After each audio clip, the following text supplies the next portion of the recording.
Let's begin the first category of a document under lesson number 1 being types of documents.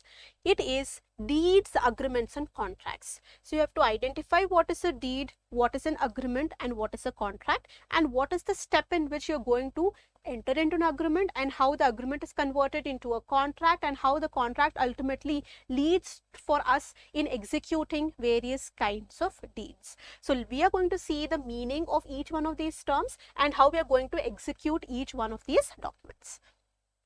Now, what is a deed? Deed is a solemn document. What does this mean? It means a sacred, something that is special, something that is very important, something through which you cannot lie, something that is going to only give you the truth. Okay, it is a sacred document. It is a term normally used to describe all the instruments by which two or more people are agreeing to effect any right or any liability. See, identify the important terms. They are saying that it is an instrument, okay, through which you require two or more people for executing it, where two or more people are entering into an agreement. That agreement is going to impact some kind of right or some kind of liability. The agreement is going to create some rights for some person, it is going to create liability for some person. One of the parties is going to have a right, other party is going to have a liability.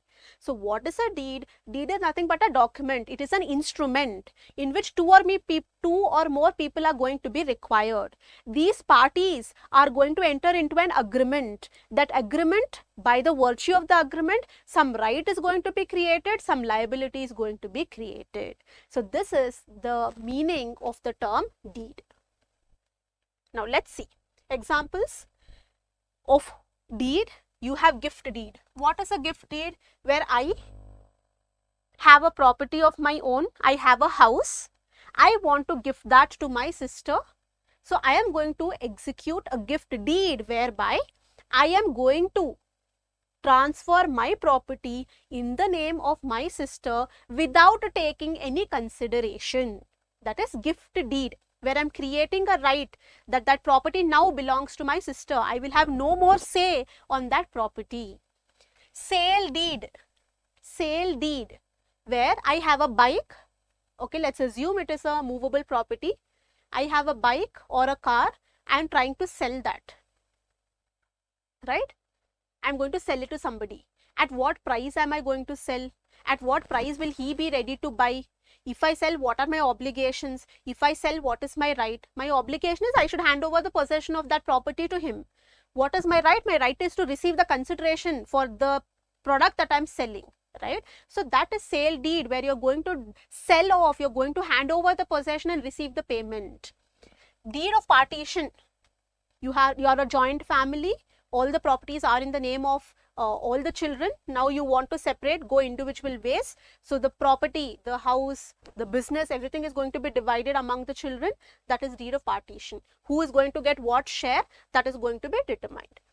Partnership deed. All of you all know already the Partnership Act itself you have studied as a CS executive student. So you know the partnership deed is the basis of the existing of a partnership business, in which all the terms and conditions are going to be specified. Deed of family settlement, lease deed, mortgage deed. These are certain categories or examples for the document being deed. Deeds have a wider ambit for the term deed, again by the virtue of judicial precedents. What are judicial precedents? You should know, you have studied JIGL. Judicial precedents are nothing but the judgments of the court which have left a landmark case. Some judgments of the court which are treated as, or which have been given for the first time, and they are setting that standard, they are setting a benchmark that this is how it should be. So there was a question whether power of attorney and a bond is considered as a deed or it is not considered as a deed, right? All documents don't classify as deed. To classify as a deed, you need two or more people, you need an agreement. Through that document, some right should be created, some liability should be created. That is a deed. If you simply have a marks card, that is a document, but that is not a deed, right? So every document will not be a deed, but every deed is definitely a document because it is written, it has some thing written on it, there is some meaning, it is on a substance, it is being preserved for a future use, right? So you know that a deed is a document, right? So there was a question whether bond and power of attorney, they are documents, but do they come under the ambit of the term deed or not? And in multiple cases, through judicial precedents, they have established that yes, a power of attorney has been considered as a deed. What is a power of attorney? Power of attorney is nothing but I give the right to somebody else to work on my behalf. For example, I am situated in the state of Karnataka. I have forever born here, brought up here, all my education, everything. I have not gone outside the state at all. I get a job opportunity and I have to travel, let's say, to the United States for 5 years. Okay, some project I've got, I'm going to US for 5 years. I have a lot of properties here. I have a lot of things to do in a legal capacity within the state. Now, when I am not in India, who is going to take care of all my work? I have rent to receive. I have properties to be taken care of. I have, various other things to do, right? Who is going to do that on my behalf? How will I come from the United States every now and then to check on my property, to receive the rent, to take care or maintenance of the property, to have an eye on the tenants who are there, that they are not damaging the property, etc. Who is going to do it? So that is why we sign some document called as the power of attorney, where I will authorize somebody, whoever it is, whomever I have believe on or trust on, I will sign and say that when I am not there, in my absence, this particular person is my attorney. He is going to do everything that I can do in my capacity. He is doing it on my behalf. If you are going to give a particular task that this particular person can only receive my rents, that is a specific power of attorney.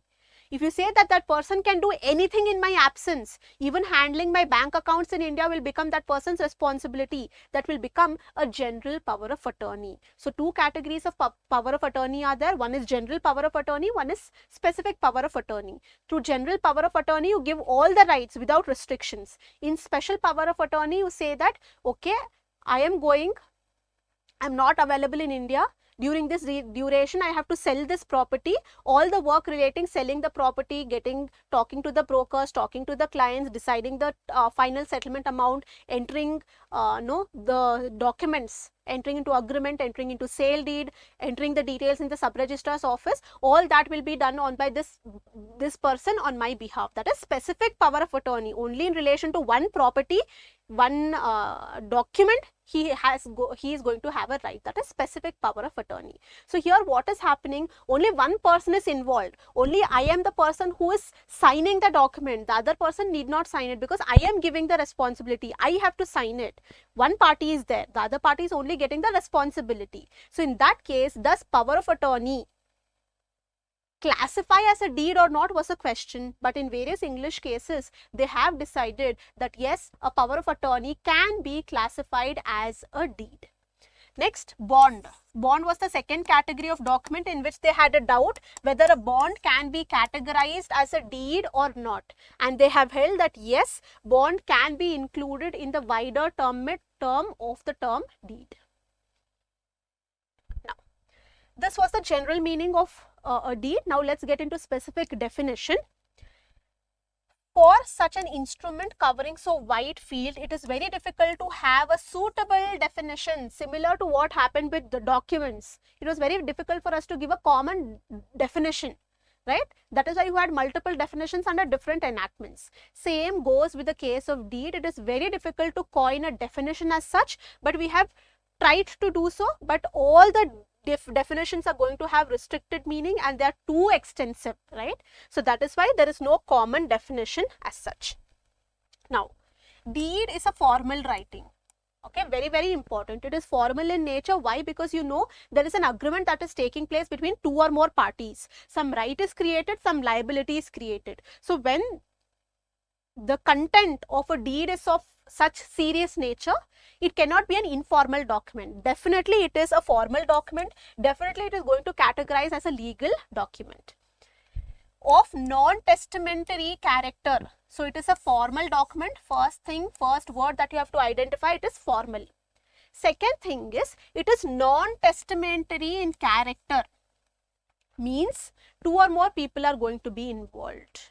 Okay, so that is non-testamentary. Testamentary means will, last wish of a person, what he wants, he is the only one person, right? That is testamentary in character. Non-testamentary means something that is not a will, something where not only one party is there but 2 or more parties are going to be involved. Which purports to, what is the use? What is the use or the reason behind entering into this formal writing? It is either to create, declare, confirm, assign, limit or extinguish some kind of right, title or interest in any kind of property, or could be any subject matter for that reason.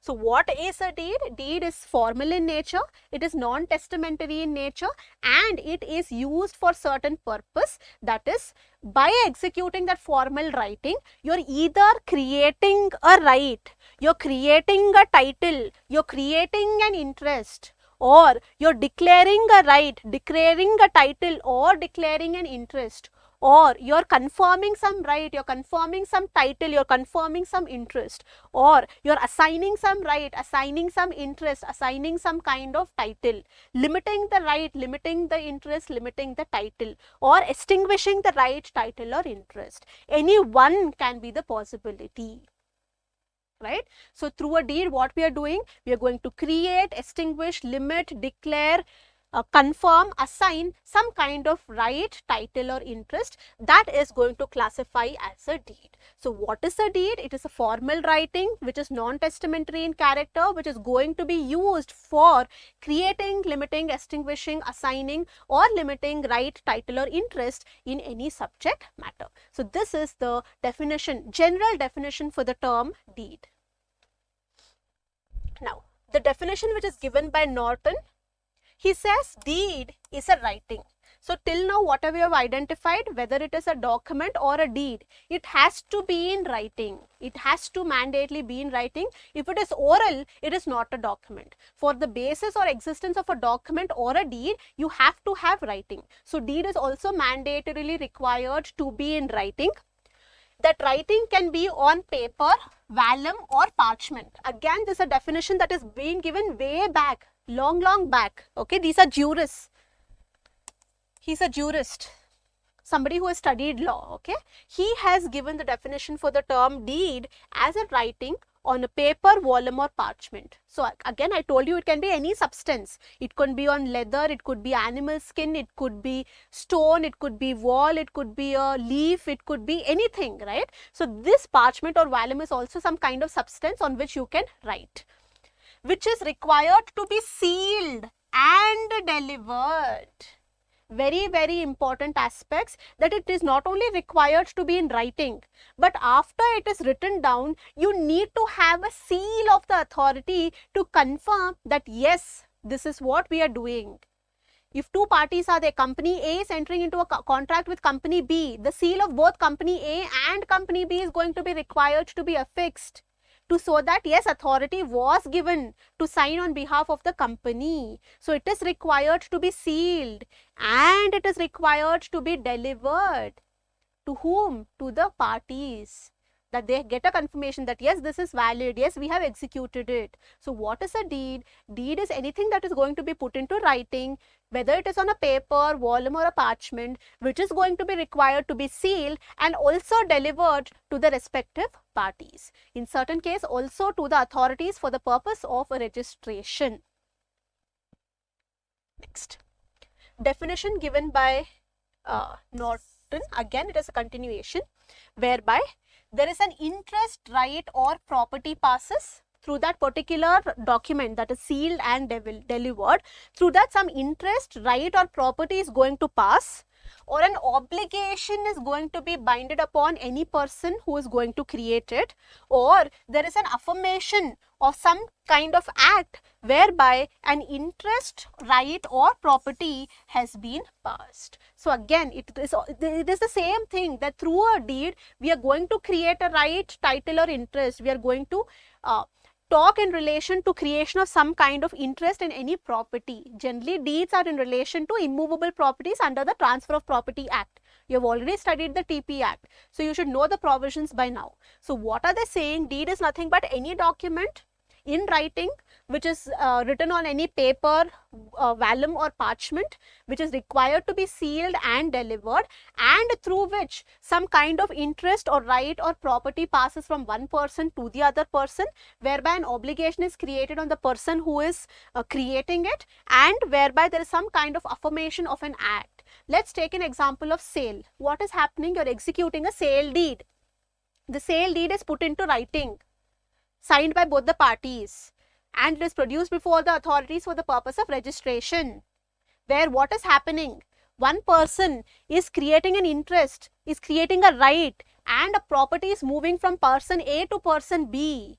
There is a creation of a right. Now he is the owner. Ownership is created. The interest is moved on. The interest has passed from one person to other person. He is the person who is going to get the possession of the property. He will have a right to use the property. So the interest has passed, the right to use it has passed, the ownership has passed, and the property also passes from one person to the other person through the sale deed. Second, an obligation binding on the creator is created, that the person who is selling the property, he will no longer be associated with the property, and there will be an obligation on part of the buyer to make the payment to the seller.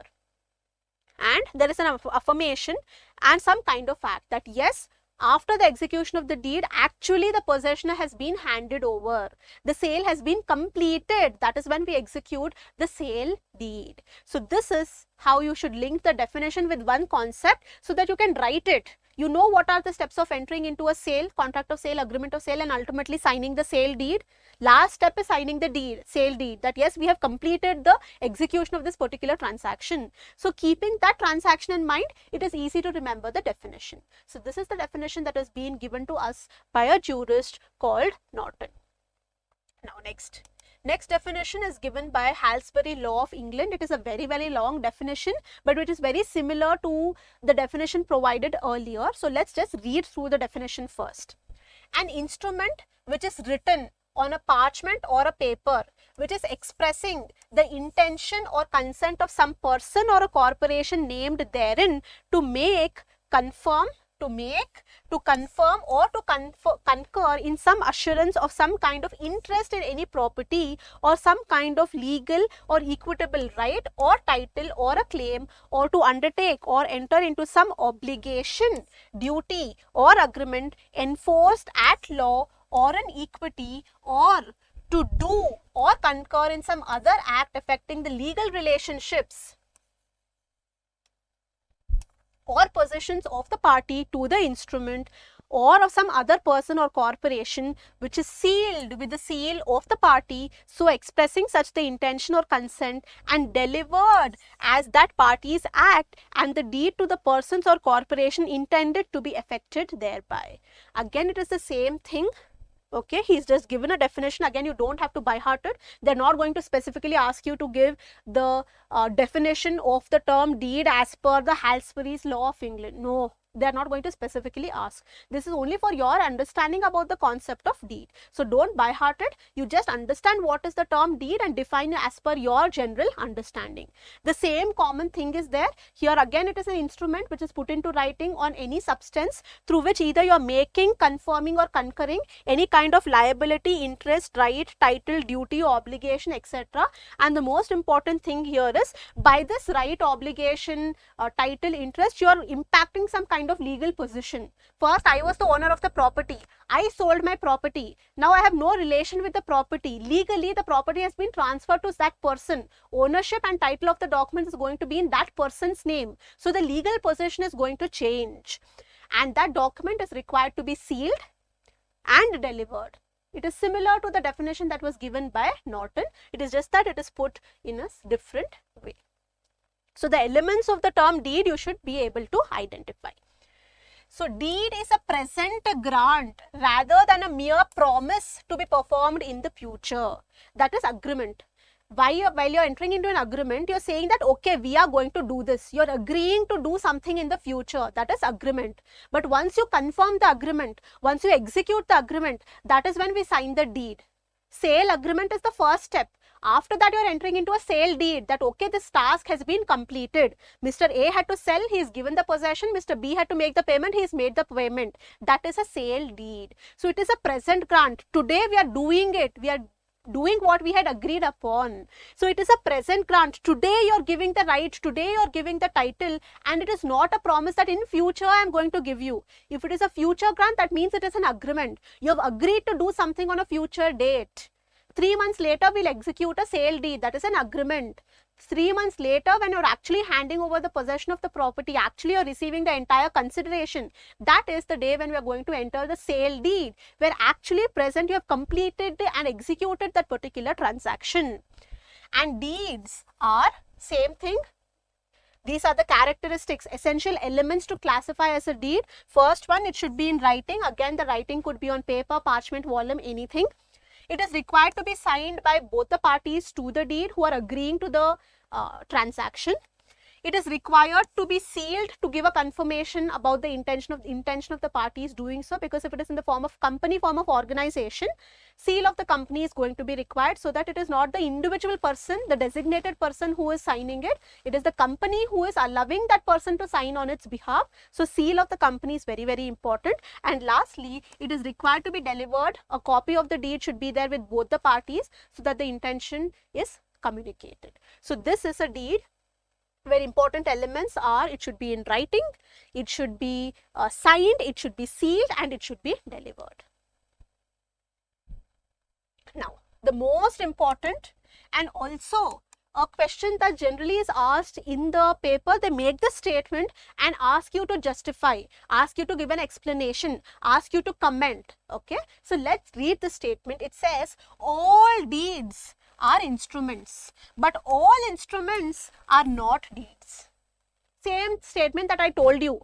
All documents are not deeds, but all deeds are documents. So here they are saying all deeds are instruments, but all instruments do not qualify as deed, because to qualify as deed, you have to satisfy n number of things. First one, it should be in writing. Second one, it should be signed, it should be sealed, it should be delivered. In addition to that, the writing or the content of the deed should be in a way that some kind of right, title, interest is created, extinguished, limited, or assigned. Some kind of right or liability is created, there is a change in the legal position. So all this is happening in a deed. That does not happen in a regular instrument, that does not happen in a regular document. So yes, all deeds are documents, all deeds are instruments, but all instruments do not classify as deed, because to become a deed, a lot of eligibility criteria are there. For example, your marks card is a document, but your marks card is not a deed. Your marks card is an instrument, but it is not a deed. Your check that you write is an instrument, but it is not a deed, right? So all deeds are definitely instruments, but all instruments do not classify as deeds, because to classify as deeds, you have to satisfy the definition that has been provided. So that should be the answer to your question. If they ask, give the statement and ask you to justify, that is what you are going to say. Instrument is very general in nature.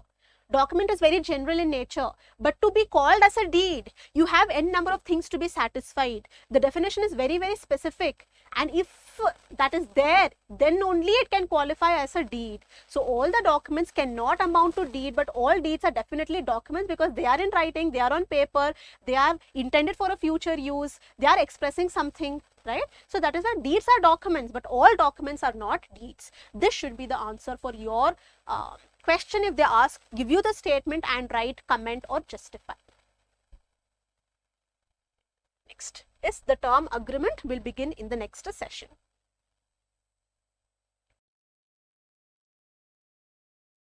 In the previous video, we have discussed about deeds, that is being the first document out of the 10 categories. Now let's move to the next category of document, that is agreements. Again, this is first kind of document, second subclass.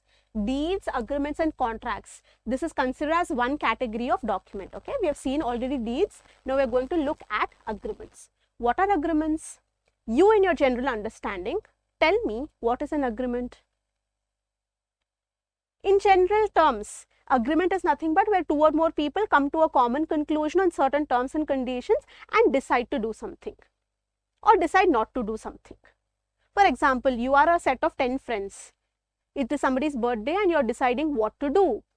Multiple people have multiple opinions, but ultimately all of you have to come to a common conclusion to decide what and how you are going to spend that day. That is agreement, where all of you are agreeing, okay, all of us will go and watch a movie, all of us are going to go out for dinner, all of us are going to go for some club, all of us are going to go play some sport activity. That is a conclusion that you have arrived at after entering into a lot of discussion. After discussing, you have mutually agreed that, okay, this is what we are going to do. That itself is an agreement. In day-to-day activities, we enter into so many agreements. Your mother will say something, you will contradict it, and then you come on the same conclusion, okay, I will do it. Right? So that is an agreement where you're agreeing to certain things, where you're accepting certain terms and conditions. That itself is an agreement in general terms. Now, for the purpose of legal ambit, because we are talking from the legal provisions. Now, what is an agreement as per law? They just say that when two or more parties come together and agree or come to a consensus, come to a consent on certain terms and conditions, that itself is an agreement. Where people come together and decide to do something or decide not to do something itself is an agreement. For example, I want to sell my house. I am looking for a buyer. I am telling, I have given a quotation that I am trying to sell my house and the price that I am expecting is, let's say, 1.5 crores. I should get a buyer who is ready to pay that amount. I should get a buyer who is at least reasonably there to negotiate certain. I might also come down to 1.2 crores. So I need somebody to come and approach me that, okay, I am ready to buy your house. These are the terms and conditions. I don't want to pay 1.5 crore. I will pay so and so value. Negotiation is going to take place. After negotiation, if I agree to his terms, if he agrees to my terms, then we are going to enter into an agreement. Okay, I am ready to sell it to you. He will say, I am ready to buy from you. That itself is an agreement. So what is an agreement? Where two or more people are involved and they agree or they come to a common terms and conditions for a given transaction or a situation. By the virtue of the transaction, they are trying to do something or they are trying not to do something itself is an agreement. Okay, so let's see what is an agreement as per the provision of law. Here they have given the definition for contract. An agreement which is enforceable by law is called a contract. So they have gone to the next step where they say that once you enter into an agreement and that agreement can actually be enforced by the provisions of law, it becomes a contract. Generally, where a contract is reduced into writing, the document itself is called as an agreement. So they are saying that contract and agreement is same thing. Once you put it into writing, agreement itself is a contract. But generally that is the common terminology that is used. But there is a difference between agreement, there is a difference between contract, and there is a difference between deed. You should be able to identify the difference between each one of these documents at the end of this particular chapter.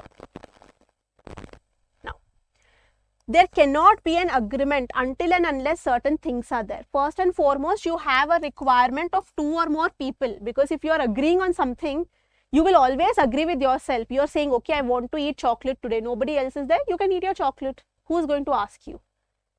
You decide that you want to go to have food. You are alone. You can go to whichever place you want. You want to eat South Indian, you want to eat North Indian, you want to eat Chinese, you want to eat Japanese, you want to eat Korean. It is your choice. You are going alone. You can decide and go.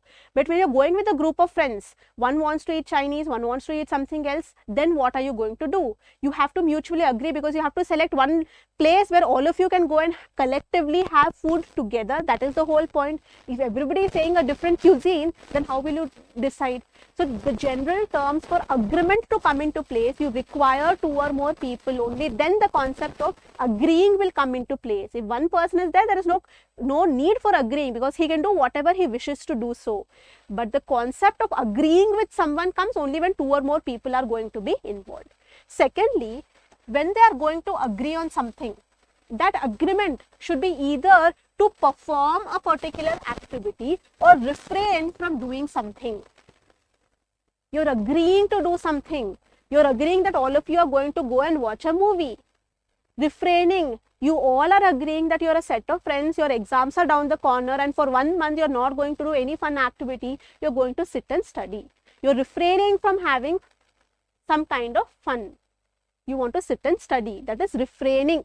To do something is you want to go and watch a movie. To not do something is you don't want to have fun because you have exams. That is refraining from doing something. Same thing can be put in actual scenario of law. Let's assume the same transaction that I told you of purchasing a house, selling a house. I was selling the house, there was Mr. X who is going to buy my house, right? So what is happening here? Here we are agreeing. I am agreeing to sell my house. That person is agreeing to pay me money for purchasing that house from me. So we are agreeing to do something. I am agreeing to give my property. He is agreeing to give his money to me. That is, we are performing an activity of sale and purchase. Refraining from doing, where you are going to impose certain conditions. What? Let's assume it is a transaction of between the employer and employee, where employer has given full authority and discretionary powers to the employee that you are the head of this particular department. You can do whatever you want to do so for executing your work and your team's work efficiently and effectively, subjected to the condition that you will not hire new persons without telling me.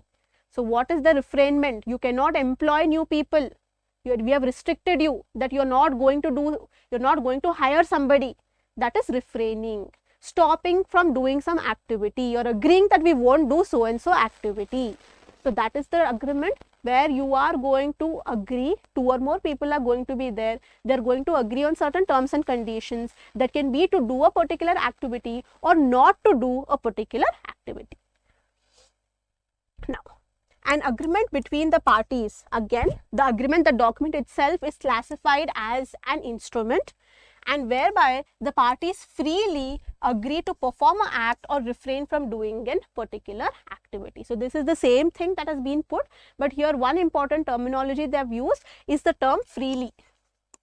They have to freely agree. That means voluntarily, willfully you are going to agree to do some activity or not to do an activity. If suppose I am selling my house, X is buying my house. I had agreed to sell the house at 1.5 crore. He negotiated and he said 1.2 crores. I have agreed to it because it is a reasonable deal that I am getting, and I had only given a higher range because I know any buyer is going to come and negotiate. So I myself previously only had given a higher quotation. Even in the mind, I had thought, okay, I will come up to 1.2 crores, below 1.2 crores, I will not agree. This is voluntarily, I have negotiated and agreed to sell it at 1.2 crores. That is willful transaction, willful negotiation, willful sale of my property. Now, what happens? Other circumstance. I want to sell my house. Mr. X wants to buy the house. Okay, this is the transaction.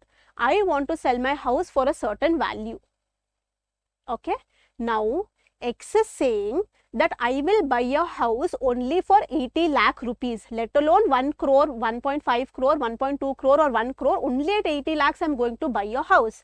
I will not agree to it because I had kept my mind 1.2 crore minimum. Below that I will not agree is what I had decided. X now knows certain information and he is blackmailing me that if you don't give me the house for 80 lakh rupees, I am going to cause so and so trouble to your parents. I am going to cause so and so trouble for your business. I am going to cause so and so trouble for so and so capacity. Something, some kind of blackmail, some kind of torture, some kind of pressure, due to which I am going to sign the document and agree to sell my property to him only at 80 lakh rupees, where I know the value of my property is 1.2 or 1.5 crore rupees. So I am signing the agreement, but I am not doing it willfully. I am doing it under some pressure. I am doing it under some torture. I am doing it under some kind of blackmail. So that is why they say that for an agreement, the intention of the party should be there. It should be willful. It should be free. It should be voluntarily given. It should not be under any of those mechanisms under Indian Contract Act you have already studied. Coercion, fraud, undue influence, misrepresentation of facts. All this should not be present. You should willfully agree on the terms and conditions. Only then it is going to be a valid agreement or a valid contract. Even if one of the elements of essentials to valid contract is not present, we can contend that the entire basis of that agreement or document itself is invalid. And it should be unilaterally or bilaterally entered into. What is the purpose of entering into the instrument? Why should we put an agreement into writing? Why should we reduce it into writing? It is merely because you already know the purpose of documentation. Initially we had studied. What is the purpose of documentation?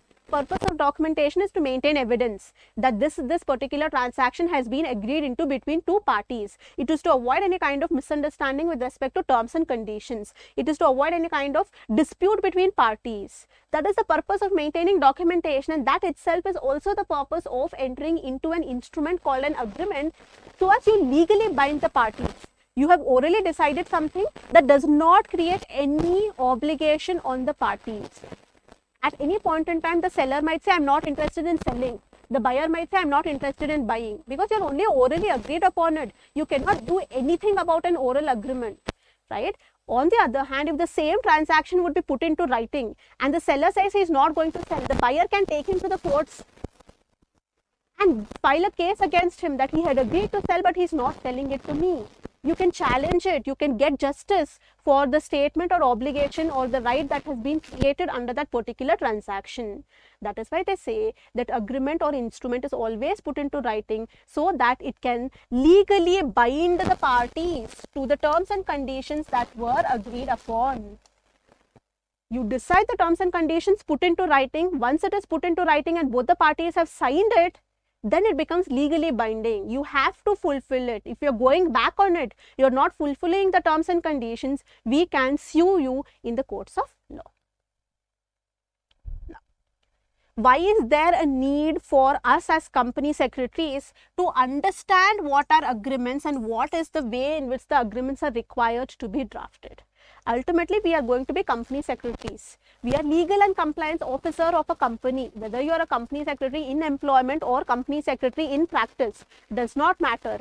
Day in, day out, you have to deal with a lot of company form of business organizations. Not necessarily even company form of business organizations, even regular partnerships or even regular limited liability partnerships, any kind of business for that matter, they are going to enter into n number of contracts on a day-to-day basis. Right from its incorporation, you have MOA, AOA with subscribers. You have MOA, AOA, the directors are there. You're going to have the shareholders agreement. As soon as you want to open an office, you're going to need a premises. So you're going to have a rent agreement, or you're going to buy a property, so you're going to have a sale agreement, sale and purchase agreement. You're going to employ people to work in your business. You are going to have employee contracts, employee agreements. So you're going to have supplier agreements. Okay, n number of contracts right from the time of incorporation the businesses are required to execute. If we don't know the skill of drafting agreements, we don't know the skill of the language to be used in agreements, if you don't know the terms and conditions that have to be included in a particular category of agreement, how are we going to do our work? Because ultimately we are legal and compliance officer. Anything related to the documentation, they are going to come to us for their opinion, whether this is proper, should we go ahead and sign it, is there some changes that we should require to make, is this agreement in favor of our business, if something goes wrong, will there be some kind of implication? N number of things are there that you have to do in contract management, we call it as. So you should be careful as company executives, because the company is entering into numerous contracts on a day-to-day business activities. There are commercial contracts, commercial agreements, and in the course of business, n number of agreements and contracts are going to be executed. But how many of us actually have that skill to actually precisely draft a contract, comprehensively draft a contract with any kind of unambiguity? How you know what specific terms and conditions are required to be there in a hypothecation agreement? What conditions or terms and conditions should be included, let's say, in a lease document? You should know the concept, you should know what specific terms and conditions are there, comprehensive as a whole, without missing any important terms. You're able to draft a contract. Unambiguity, without room for any kind of doubt. There is no ambiguity at all. It's clear, it's specific. How many of us actually have the ability to draft a precise, comprehensive and unambiguous contract? How many of us have? That is why they say that as company executives, as legal and compliance officers, these are certain basic skills that we should possess so that we can give the proper advice and directions to the businesses when they come before us for any kind of advice or any kind of documentation. Now, what are the basic points? Now, we have understood that every business is going to require to enter into n number of agreements and contracts, and as company executives, as employees of the organization or as professionals, we should know to draft an agreement that is precise, comprehensive and unambiguous. But how do we do so? By following the following points that we are going to discuss. First and most important thing is intention of parties. What are they saying? That whenever you are going to draft an agreement, you should keep in mind that after reading that particular piece of document, that is your agreement, the intention of the parties should be clearly communicated to the reader. I don't know, I am not a party to the agreement. I don't know what, okay, let's assume A and B have entered into an agreement. Okay, A and B have entered into an agreement. Okay, let's assume it's some commercial agreement between the parties. Now, I am a third party, X. I am reading the agreement that has been entered into between A and B. I don't know anything. I don't know the background story. I don't know anything. After reading the agreement, me being Mr. X, will I be able to understand the intention of the parties? If I am able to understand the intention of the parties, that means it is a very, very well drafted agreement.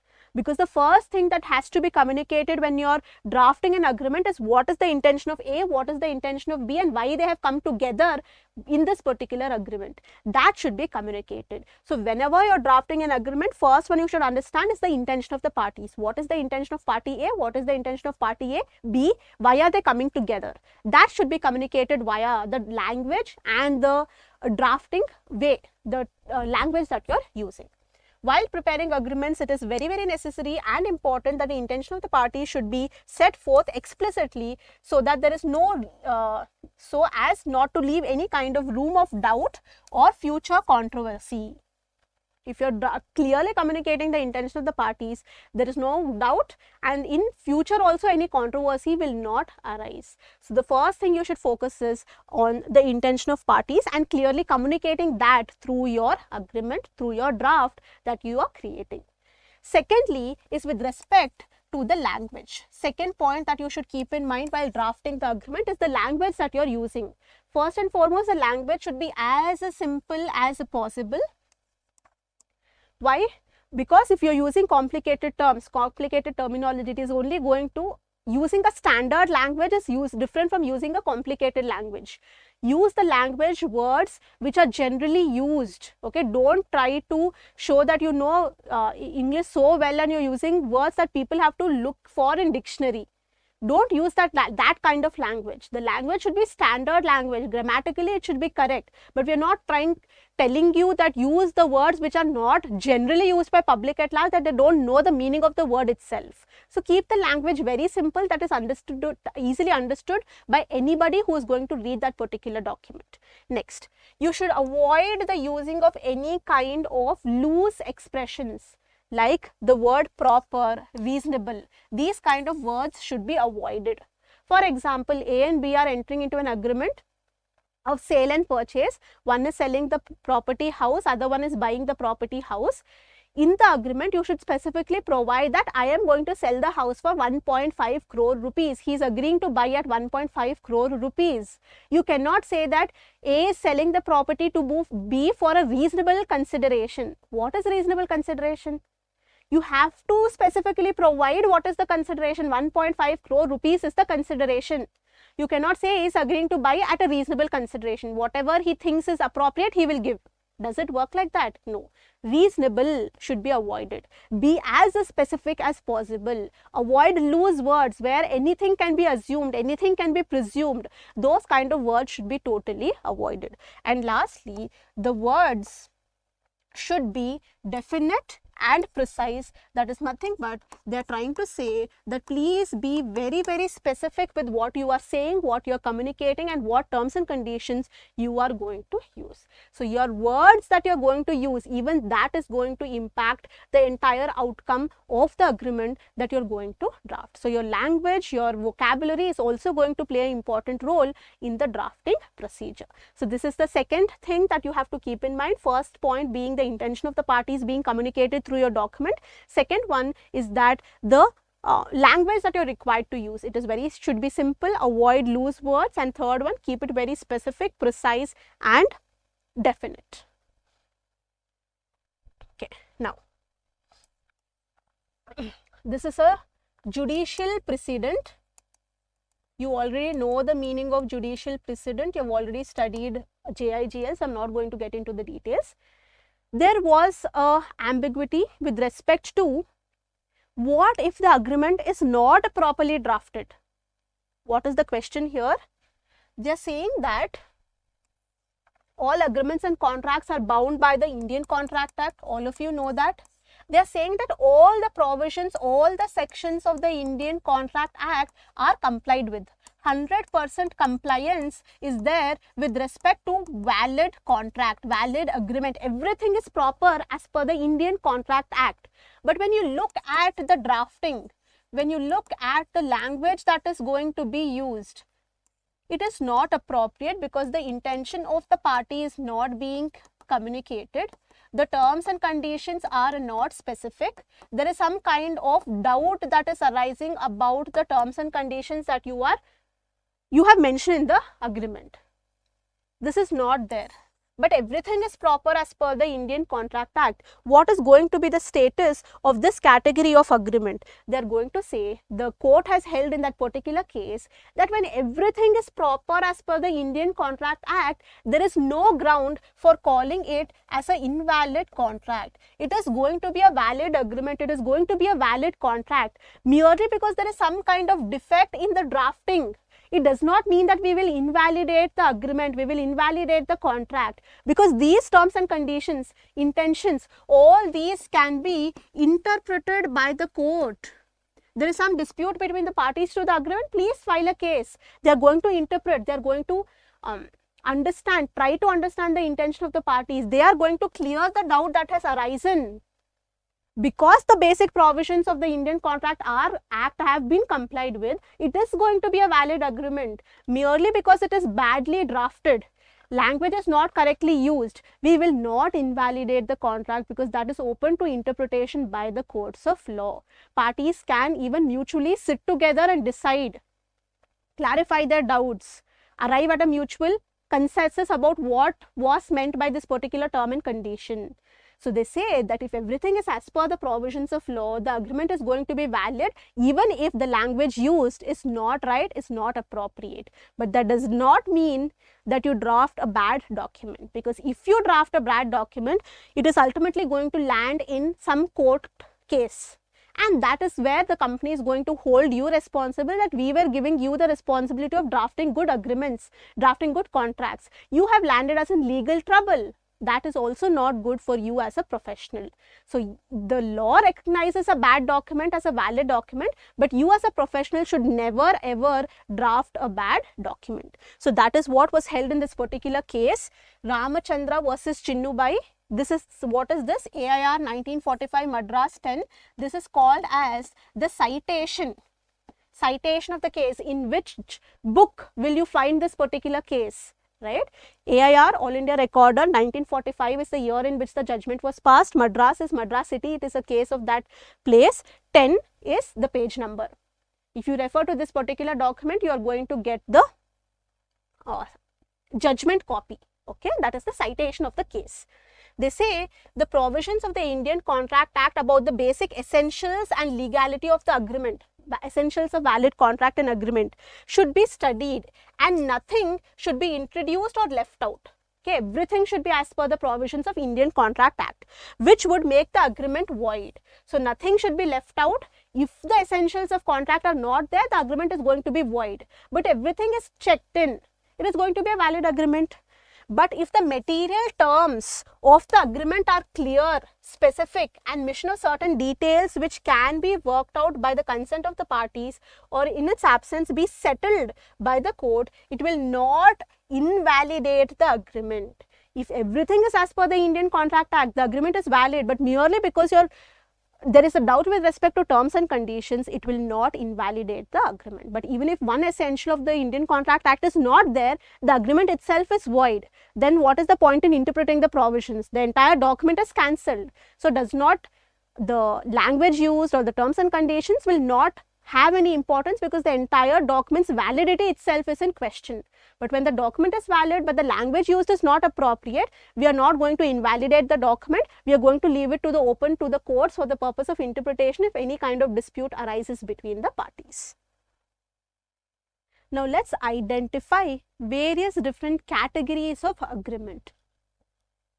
First category of agreement is the basic one, sale purchase agreement. Why do we write sale bar purchase? Because for any agreement of sale, there is a buyer and seller that is going to be required. One person is selling, whereas the other person is purchasing, right? So for any transaction of sale, there is a buyer, there is a seller. Somebody is selling, somebody is buying. So the transaction of sale and purchase is happening within the same transaction. For you, it is a sale, but for that person, it is a purchase. So that is why we call it a sale bar purchase agreement, because in the same transaction, buying is also taking place, selling is also taking place. So what is a sale purchase agreement? You know, an agreement where two people are agreeing to the same terms and conditions to do a particular activity or refrain from doing a particular activity. That is agreement. Now, what is specifically a sale and purchase agreement? Where one person is agreeing to buy, other person is agreeing to sell for an adequate consideration is a sale and purchase agreement. You go to any grocery store, buy a chocolate. The shopkeeper is selling, you are buying. You are paying an adequate consideration, that is the MRP of that particular product. You are going to a vegetable store, buying vegetables. The vendor is going to give you the vegetables. You are going to pay him cash, buy the vegetables and come home. You are the buyer, vendor is the seller. This is the day-to-day transaction of purchase and sale that we are going to do on a daily basis. That is the general understanding. Now let's get into the legal ambit, where we are talking about business transactions. We are talking about sale and purchase being entered in the business environment. What can it possibly be? It can be for the purpose of property, where one person is buying a piece of land, one person is buying the factory, one person is buying the entire company, one person is buying the shares of a company, one person is acquiring the entire company with its properties, right? These are the kind of transaction of purchase and sale that is executed in the business environment. So let us actually see in the material as per what is a sale and purchase agreement. Sale and purchase agreements are entered into by the parties for the purpose of transfer of a property. Transfer of property. You've already studied the Transfer of Property Act 1882 under JIGL or EBCL, one of the two subjects. You know, for the purpose of sale, what are the rights of the parties, obligations of rights of the buyer, obligations of the buyer, rights of the seller, obligations of the seller. Everything has been specifically told in the Transfer of Property Act itself, and we are dealing under Transfer of Property Act with immovable property specifically, right? So what are they saying? That whenever there is a transfer of property from one person to the other person for a valid consideration, that itself is an agreement for sale. The purpose of entering into a sale purchase agreement, again you already know the purpose of documentation. It is to legally bind a party so that you hold him accountable for not fulfilling what he has agreed upon. To ensure that the property is legally transferred and conveyed to the other party without any kind of dispute. By entering into these documents, sale agreement is the basic foundation. We are agreeing that in future I am going to sell my property. he is agreeing to buy the property, and once you're actually executing it, you're executing a sale deed where the transaction is actually taking place. Agreement is that you're going to do it, you've agreed that you're going to sell the house, you're not selling the house. By executing a sale deed, you're executing the transaction. So there is a difference between agreement, contract and deed. The difference between these terminologies you should be able to identify at the end of lesson number 1. Lesson number 2 also briefly deals about the same topic. So what is an agreement of sale or agreement of purchase? Is whereby there are two parties, one is the buyer, one is the seller. The seller is agreeing to sell, the buyer is agreeing to buy the same commodity for a particular consideration that is mutually agreed upon. And we are executing that document so that legally the property can transfer from one person to the other person, from the seller to the buyer. There is transfer of property. The possession moves on from one person to the other person. The basic example for a sale purchase agreement is buying a property, buying a house. This is for individuals. Now, talking from the business point of view, let's have a look at certain case studies where one business has entered into a transaction of sale and purchase, and what is he purchasing. So, the first case study is from 2019. Two companies are involved. One is Disney and second one is 21st Century Fox.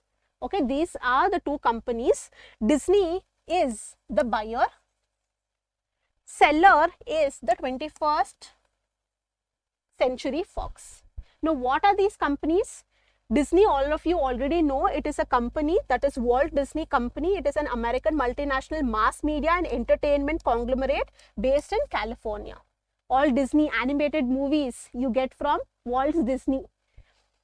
And 21st Fox Century is also a media company which is based in New York City. It is an American company based in New York. This is also an American company based in California. Both are engaged in mass media.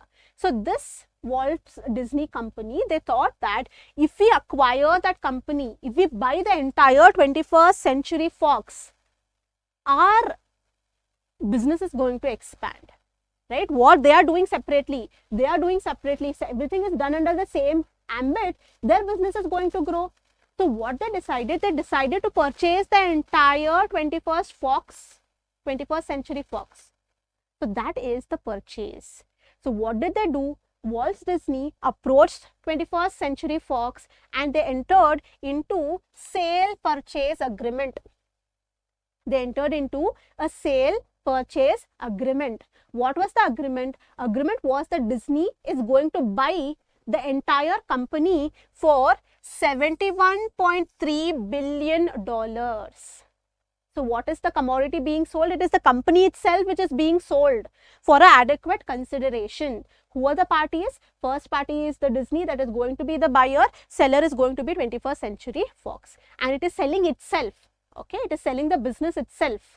Okay, let's see what were the terms and conditions of the agreement. Disney purchased Fox Films and television studios along with all the assets. So the entire business setup, all the studios, whatever properties they had, everything is being purchased by Disney. Terms included purchase price, basic, that is the basic requirement, at what value you are going to purchase, at what value you are going to sell. Very, very important. Regulatory approvals. You need approvals because you are a company form of organization. Here acquisition is taking place. One company is entirely being bought over by other company. So you are going to have compliance under the company law provisions. So approvals from them, how you are going to get approval, who is going to get approval, terms and conditions with respect to that is required to be included. Treatment of employees and contracts. Now what is going to be the status of the employees of Fox Century 21 Century Fox?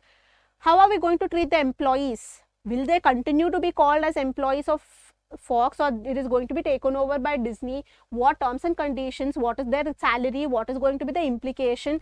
What benefits they will get? All that is a question mark that has to be addressed by the terms and conditions. So these are the few terms and conditions that they have provided. And what is the outcome? Here, the acquisition significantly boosted Disney's content portfolio, enhancing its streaming service on Disney+.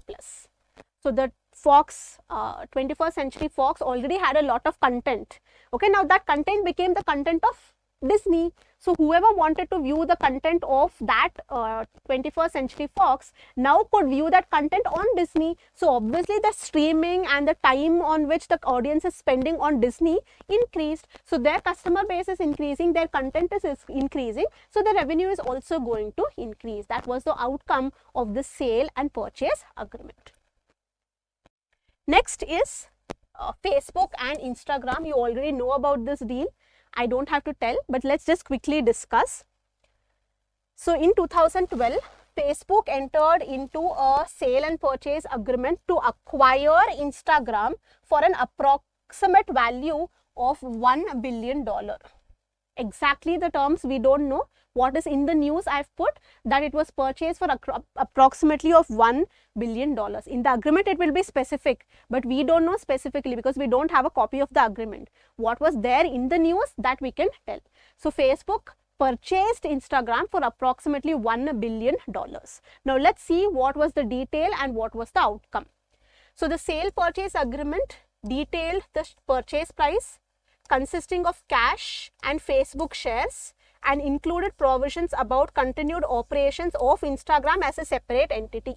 So even when Facebook took over Instagram, they have still maintained these as two separate social media sites. They have not clubbed it into one and made it as one social media site. They have decided right from the beginning that we are going to keep both of them as separate social media sites. We have acquired Instagram, okay, but that business income is going to come to Facebook, but still we are going to maintain them as two separate distinct entities as social media platforms.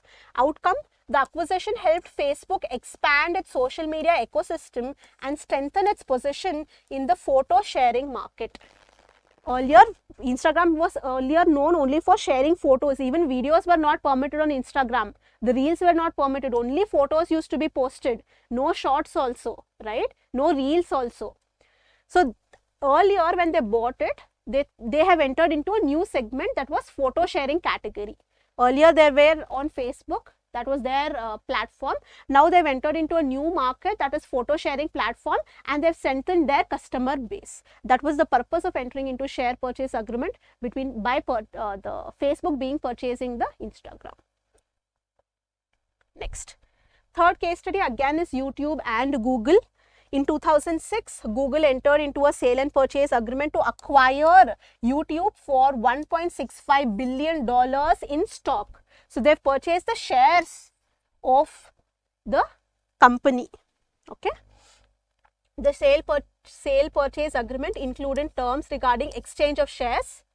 What is the price for which how many shares of the YouTube company is going to be given, regulatory approvals, future integration of YouTube into Google operations. Now, when the phone is there, at that time itself, you have YouTube integration, right? It is a Google tool already installed in your system. What is the outcome? This acquisition allowed Google to dominate the online video market. So earlier Google was only search engine. It used to give answer to the questions. Now it has also entered into a new segment, that is nothing but video market, online video market. Integration of YouTube's platform into its advertising and search capabilities. So it has added on to the strength capacity by entering into a new segment, that is online video platform. So that was a well thought decision of Google to purchase YouTube at the right time.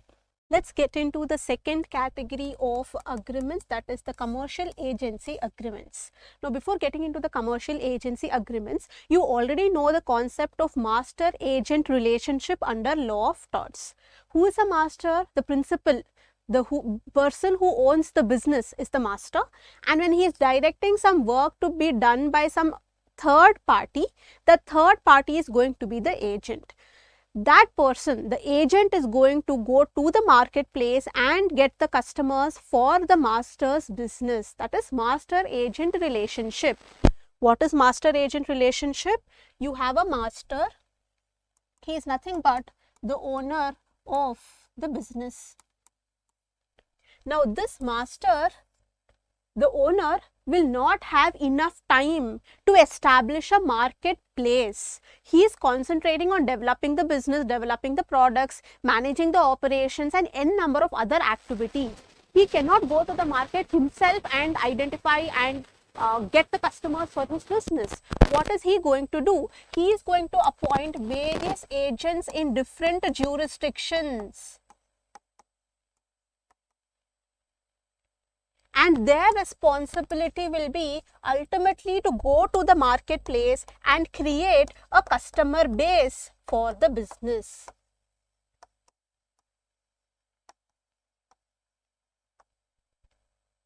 So there is the master, owner, that is the business.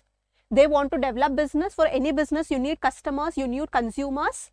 They cannot directly go to the marketplace, so they establish a layer of hierarchy where they are going to appoint some agents, and these agents will have the responsibility of developing the customer base for the business. So the agreement that is going to be entered into between the business and the agent is going to be called as the commercial agency agreements. It is a commercial agreement where these people are going to get some kind of commission for the work that they are rendering. So it is a commercial agreement through which you are establishing the master-agent relationship. That is why we use the word agency in the agreement. This is the basis of this agreement. Let's see the actual concept. Sometimes the businesses are not conducted directly by the traders, but through the agency of independent agents appointed for the purpose of creating the customer base. When organizations run their business operations using this model of master-agent relationship, commercial agency contracts are required to be executed between the business and the agents who are going to be there for the purpose of creating the customer base. Let's see. Agents would locate the customers for the principal's goods and in certain conditions would have an implied authority to deal with the goods of the principal, would allow credit terms to the customers, and will receive payment from the customers on behalf of the principal. So what kind of work is being done by the agent is being determined here. First and foremost, see here, what are they going to do? What is the responsibility? The work of the agent is to locate the customers, identify the consumers and get them. Okay, for whom? It is going to be for the business. The business is going to be called as here principal, master agent or principal agent relationship we say. Don't get confused. Principal itself is the master, the business. Okay, so the agent is going to identify customers for the business of the master or the principal, and certain kind of responsibilities will automatically be given to the agent via the commercial agency contracts, commercial agency agreements. In that only terms and conditions are going to be clearly specified. What is the responsibility of the agent? Are they only there to locate the customers and then pass them over to the master, or they'll execute the entire deal? They're going to execute the entire transaction. They're going to locate the customers first. After they get the customers, the principal would have already given certain goods to the agents. The agents are going to hand over the goods to the ultimate consumers. They're also going to receive the payment from them on behalf of the principal, and thereafter at the end of whatever specified period, that every month you have to give a report of how many customers were there, how many goods you have sold, what is the receipt that you have collected. You have to pass over that ultimate to the principal or the master. So what are the roles and responsibilities of the agent? What are the terms and conditions? These are going to be clearly specified in a commercial agency agreement itself. So one is to use the goods of the principal. Second one is to allow the credit terms. What are credit terms? If I am purchasing today, generally what do you do in retail market? If you are going to the market today, you pay the money, buy the goods and come back, right? That is the regular market. But when you purchase in bulk, at times there are chances that credit terms are allowed, that today I am buying from you, I am not making you the payment today. I am going to give you the credit period of 30 days. So within 30 days duration, I have to make the payment. So that credit period can also be given by the agent to the customers. And lastly, whenever the receiving of the payment is there, that payment also can be received by the agent itself. So what is the authority? What is the power? To what extent the delegation of power is going to be done, that is going to be specified in the commercial agency agreements. Now, let's look at certain examples of commercial agency agreements. This is mostly whatever we are going to see is going to be in the technological side. Case study 1 is with respect to Apple. Apple has used commercial agents and distributors in various countries to expand its market reach. So, till a few months or years back, a year back I think, Apple didn't even have its place of office or a store or even a showroom in the country. It was through agents that they were selling their products in India, right? So that is what they are saying. They did not have a marketplace at all. They did not have a showroom. They did not have a place. They did not have a factory. They did not have a godown. Nothing was there in India. It was all what is being procured by the agents and being sold in the market, that is India as a whole. So what Apple did, Apple used and entered into a lot of commercial agents agreements to find distributors. They wanted to distribute their products ultimately to the consumers. So they entered into commercial agency contracts with distributors, people who were already engaged in selling these electronic products. They entered into an agreement with them for creating a marketplace for Apple products. In regions where Apple does not have a direct presence, local agents and distributors help promote and sell Apple products. Right? Same thing what happened in India. They did not have a factory, they did not have a manufacturing setup, they did not have a showroom, they did not have anything in India. They were only doing it through the distributors, through the agents, by creating contracts. People who were already engaged in the electronic product business, with them they were entering into a commercial agency contract and distributing their goods. That is one very, very important and easy to understand example for commercial agents contracts. Next. Second case study is of Coca-Cola. Coca-Cola uses the commercial agents and bottling partners around the world. Bottling partners, the bottle is also unique. It is registered, right? Nobody else can make bottles like they do, right? So they had bottling partners. These agents and partners are responsible for producing, distributing and selling Coca-Cola products in their respective region. So every region wise they have entered into contracts. One agent has one jurisdiction. They are going to take care of the producing, distribution and selling of Coca-Cola in that particular jurisdiction. This model allows Coca-Cola to maintain a global presence without needing to own all the infrastructure. So they need not have, because here they are producing also by themselves, right? Even production is going to be given.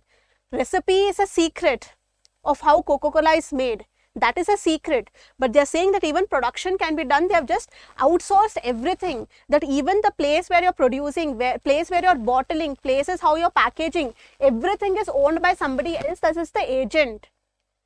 It is just that they are going to, without even owning any kind of infrastructure, they are carrying on their business. The business is going on in multiple locations, multiple jurisdictions, merely because they have entered into commercial agency agreements where they have outsourced their business to these agents. They are taking care of all the work from producing, distribution and selling of Coca-Cola items. Next, Toyota, car manufacturing. Toyota works with commercial agents and dealers worldwide to sell its vehicles, right? Distributors.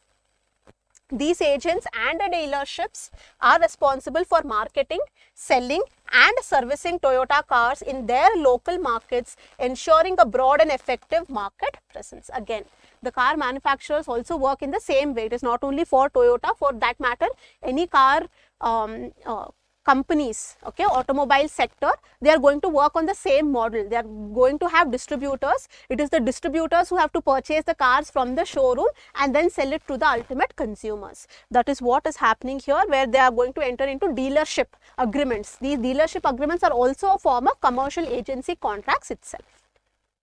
Let's get to the third category of agreements, that is collaboration agreements. What is collaboration? What is collaboration? There are two people. One is a person who is an expert in finance. One is the person who is expert in creating business. But the person who is creating business does not know anything about the maintenance of accounts. He is very good financially. He has a good financial plan. But what are the rules of accounting? How to maintain finance? What are the books to be maintained? What are the tips and tricks to save taxes? That expert knowledge he does not have. He knows how to grow money. He knows how to make investments, but he does not know the basic finances. He does not know, he is not very financially well literate. Okay, let's put it in these terms. So one person is expert in the field of finance, one person is expert in setting up business. Now, the person who is setting up business will definitely need to collaborate with the person who is very financially strong so that they can put the money into better use. And the person who is good in finance, he does not know how to set up a business, he does not know how to look at the administrative side, he does not know how to look at the operations. Now, what if these two people come together and set up their business? You will have a person who is going to manage the accounts, finances, all other parts. You have a person who is going to look after the operations. So, it is a very, very good combination. That is what is collaboration. Where two people are there, they are experts in their own areas, they come together and they multiply the impact. They increase the impact of their services merely because two experts have come together. They have come together to create a much more better product for the customers. That itself is a collaboration. Right. So, let's see what is a collaboration agreement. It happens in businesses. Sometimes competitors also collaborate with each other. Sometimes to beat competition, two different companies collaborate with each other. It is just about what kind of business you are establishing. Let's have a look at it. Commercial collaboration contracts are used when two parties join their hands for exchange of some kind of technical know-how, technical designs or drawings, training of technical persons of one of the parties in the manufacturing or research unit of the other party, continuous provision of technical, administrative, managerial services. They are said to be collaborating in the desired venture. So, like I told you, there are two experts. They are entering into an agreement with each other that we are going to do something bigger by coming together.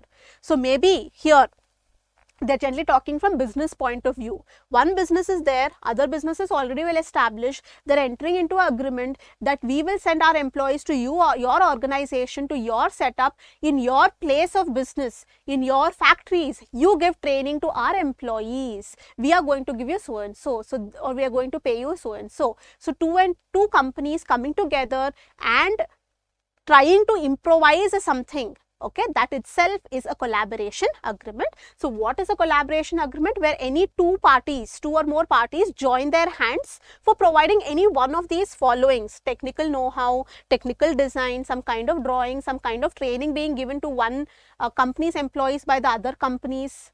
Okay, and providing continuous support, that is managerial service, technical service, administrative service, anything that is called as a collaboration agreement. Collaboration agreements are common in various industries where companies join forces to leverage each other's strength. This is what I told you. There are two people and both the people have different strengths. Somebody has one weakness, other has some other weakness. What is this person's strength could be weakness of the other person, right? And that is why they collaborate with each other. What is your weakness? You want to increase that weakness to strength. So, you are going to look at people who can give you that strength. It could be some other company. So, when you know that your company's weakness can be set off by the strength of some other company, you are going to approach them and enter into collaboration agreements. So, what is collaboration? Merely playing on the strength of two people. Everybody is going to have some weakness. That weakness has to be set off by the strength. So, you are identifying from where you are going to get that strength, and that is when you are entering into a collaboration agreement. So, what is happening here? We are going to leverage each other's strength. Two parties are there. Both of them have different capabilities. Both of them have different strength. Both of them have different expertise. Both the expertise are going to be put together to create a much more better service or product. For example, let's take some examples, case studies. Pfizer and BioNTech, this was at the time of COVID when we were trying to develop vaccines. Okay, in 2020, Pfizer and BioNTech entered into a collaboration agreement to develop and distribute COVID-19 vaccines. So, what did each of these companies have? Let's have a look. The agreement included terms on research and development and manufacturing, regulatory approvals and profit sharing. So two companies are there, both of them are vaccine companies, both of them are in that department of biotechnology. The agreement, that is the commercial agency agreement, included certain terms and conditions. First one was about research and development, because it was a new virus. They had to actually develop a vaccine, so a lot of research and development goes into that. How they are going to research, how they are going to develop, which lab is going to be used, all that. Second one, manufacturing. Once we design, we get the approval of the vaccine, which manufacturing unit is going to be used, how they are going to use, whose employees are going to be put into use, all that is going to be decided. And regulatory approvals and profit sharing. Again, because it is a medicine, it is going to be consumed by the public worldwide, they had to have regulatory approvals. You have medical boards, you have approvals to be taken, that it is safe for consumption, human consumption.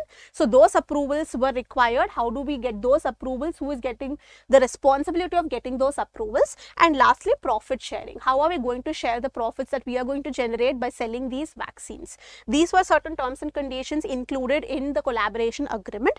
What was the outcome of this collaboration between two vaccine companies?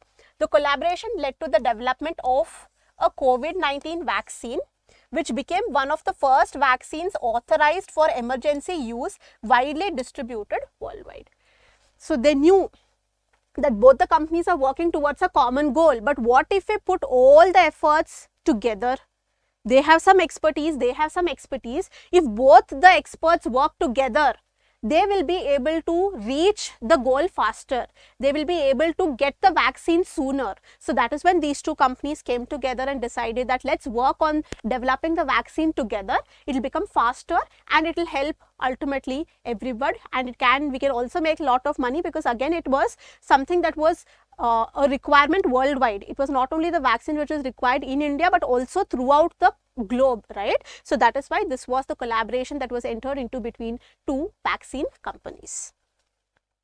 Next, Starbucks and Barnes and Noble. Okay, so this is Starbucks is a coffee store, and Barnes and Noble is a library or bookstore. Okay, it is like a cafe bookstore. So what happened? People were reading books, right? They have the urge of drinking coffee, sipping over coffee when they are reading books. So they thought that in our cafe, it is a book cafe. Okay, what if we provide Starbucks coffee? Right? So that will achieve both the objectives. People are reading books, they want coffee, you are providing coffee within your store. People can buy coffee from your store itself. So that is when they entered into a collaboration with Starbucks and said that this is our bookstore. Within our bookstore, you please keep your stall of Starbucks and you supply coffee to all our readers if they want so. So that was the collaboration that was entered into between a bookstore and the coffee house. Let's see. Starbucks and Barnes Noble entered into a collaboration agreement to establish Starbucks cafes within a bookstore, within a library. It was not a library, it was a bookstore. What are the details? The agreement included terms on revenue sharing, branding and operational responsibilities. And the outcome was it enhanced the customer experience for the bookstore, offering a combined environment of books and coffee, and contributed to the success of both the bookstore as well as the Starbucks. So that was a collaboration agreement between a coffee shop and a bookstore. Next. The third agreement or collaboration example being BMW and Toyota. Both of these are automobile companies. Let us see what was the collaboration that was entered into. In 2011, BMW and Toyota entered into a collaboration agreement to develop fuel cell technology, lightweight materials and a sports car platform. Okay, so this was the objective with which they decided that okay, both of us together we can achieve this. Details of the agreement included terms of joint research and development, because they had to develop a fuel cell. They wanted lightweight materials, they wanted to have a platform for sports car. For all this, a lot of research and development is going to be required. So they decided that jointly we are going to work on research and development. Our best employees, your best employees are coming together and working on this particular project. Technology sharing. co-development of new vehicle models. All this is going to be done under this collaboration agreement. What was the outcome? It led to advancement in hydrogen fuel cell technology and development of the BMW Z4 and Toyota super sports cars. Okay, this was the outcome of the collaboration between BMW and Toyota. Welcome to the fourth category of agreement. We are going to discuss arbitration agreements in this particular video. Now, what is arbitration? You already know that arbitration is one of the mechanisms of dispute resolution. If there is a dispute between parties, instead of going to the regular courts, civil courts, it is better that we solve this dispute through alternative mechanisms where arbitration, mediation and conciliation are other alternative routes through which people can solve their disputes, right? So, that is arbitration. It is an alternative dispute resolution mechanism. Now, if two people want to solve their disputes via arbitration, they should have an agreement. What is the agreement? I and you, okay, you and me, both of us are entering into a business. Okay, we have decided that we are going to do business together.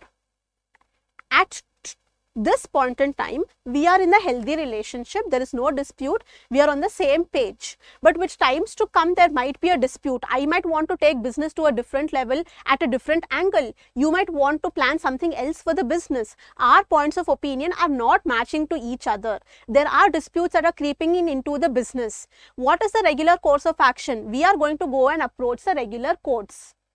But if right at the time when we are going to establish our business, we decide that today we are happy, we are in same page, our objective is same, our goal is same, it's okay. But in future, there might be a possibility that we might have disputes among each other. If and when we have a dispute, we are not going to go to the regular courts. Let us first try to solve the dispute through arbitration. If through arbitration it is not working, then let us go to the regular civil courts. But what is our objective? That we are not going to fight out our cases in any court halls, but we are going to use the alternative dispute resolution mechanism to sort out our doubts. This we have decided when we started the business itself. So what are we going to do? We have two options. One is we are going to have a separate arbitration agreement between us as partners of this business. Or when we are establishing our business, when we are establishing a partnership, right at that point in time, one clause we will include in the partnership deed where we are going to say that we are going to solve any kind of disputes via arbitration. So, what are the two ways in which people can solve disputes? They have two options. One option to have a separate agreement itself. If not a separate agreement, you can have one clause in your business agreement itself. Now you are entering into a commercial agency contract, right? Or you are entering into a collaboration agreement. Today, Starbucks and that bookstore are in happy terms, but there might be a dispute later with respect to profit sharing, with respect to revenue generation or whatever may be. At that point in time, what are they going to do? They are going to approach the regular civil courts. But if in their commercial agency contracts or commercial agreement contract itself, they have a clause that we are going to solve our disputes via arbitration, that is well and good. So, you can either have a total separate agreement for solving your disputes via arbitration, which is called as an arbitration agreement, or you also have an option of including just one clause in your business agreements. That could be your commercial agency contracts, it could be your collaboration agreements or whatever, partnership deeds, whatever. You can just include one clause for solving the disputes via arbitration. So, what is an arbitration agreement? It is nothing but a document or a clause through which the parties of a business are going to decide that at any point in time, if any dispute arises between them in relation to this business transaction, they are going to solve that via arbitration, that is alternative dispute resolution mechanism. Let's have a look. Arbitration agreement means an agreement by the parties to submit to arbitration all or certain of the disputes which have arisen or which may arise between them in respect of a defined relationship, whether it is contractual or not. So, same thing that I have told you. The dispute is there today and they are deciding that we will solve it through arbitration. Today that they are happy, but in future that a dispute might arise. For that also you can enter into an arbitration agreement. But the most important thing is it should be for a defined relationship. Commercial agency contracts. So two people, master agent relationship, they have a relationship of principal agent master relationship. So on that relationship, if they have any dispute, they are going to go to arbitration. Collaboration agreement, there are two people who are experts in their own respective field, they are coming together, right? So both these people have a agreement to share technical knowledge, to share whatever they have amongst themselves. So in relation to that collaboration agreement, they can have an arbitration clause or arbitration agreement. Randomly you cannot have an arbitration agreement or clause. It should be in relation to a specific defined relationship between the parties. Now, it may be, this is the same thing that I told you, it may be in the form of separate arbitration clause in a contract, or it can be by the way of a separate agreement. Okay, same thing that I told you. If you are entering into a commercial agency contract, in that commercial agency contract, one of the clauses can be arbitration clause. Or if you have not included the arbitration clause in your commercial agency contract, both the parties who are entering into master agent relationship can separately enter into a arbitration agreement. So these are the two options. Either you have a separate agreement itself for arbitration, or within your business transaction, within your contract for business, whatever one clause is there, you can include the clause of arbitration. Now, let's look at some of the arbitration agreements that have been entered in the field of business. Google versus Oracle. Okay, they had some kind of dispute amongst each other, and that is when they decided that we are going to solve this dispute via arbitration. Dispute over Java API copyrights. Okay, both of them are technology companies. Both of them claim that they have the copyright over Java API. It is a software. That is when they were disputing with each other,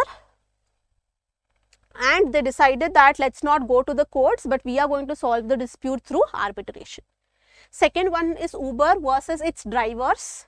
Uber versus its drivers, where Uber was not recognizing the drivers who were associated with the company as its own employees, but the drivers wanted the recognition that please consider us the direct employees of Uber itself. That was the dispute that was going on between the drivers and Uber company, and they decided that let's solve this dispute through arbitration.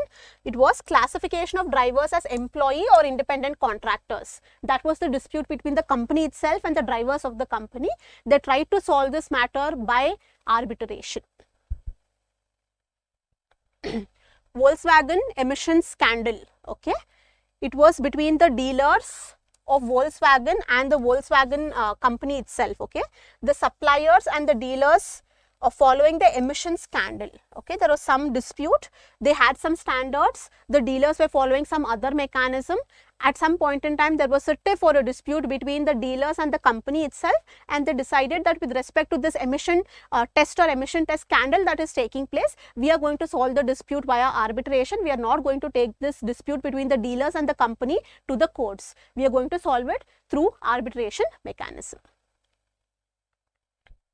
Right? So that is all about arbitration agreements. It is nothing but we are going to include a clause or enter into a separate agreement whereby we say in relation to a business transaction, in respect to a business relationship, if any dispute arises, we are going to solve that dispute using an alternative dispute resolution mechanism being arbitration. And the details of arbitration, whether there is going to be a single arbitrator, whether there is going to be double arbitrator, whether 3 arbitrators are going to be there, who is going to appoint the arbitrator, how the arbitrators are going to be appointed, all these things are going to be included in that particular clause. So that is about arbitration agreement. Let's begin the discussion on the 5th category of agreement, that is hypothecation agreement. What is this? What does this mean? Before getting into the definition or the concept, I'll explain it to you a little bit in simple terms. So what happens? You are wanting to set up a business, okay, and you do not have funds. You have a business idea, you have the skills, you have everything, but the only thing that you do not have is the capital to start your business. This is something that you don't have. Now, what can you do? You can apply for a loan from any kind of bank or financial institution. Obviously, now there are various other ways in raising finance, but let's just go the typical route of how this concept came into existence. Okay, so you want loan for the purpose of setting up of your business. Now, how much money are you asking? You are asking for 5 crores from the banks.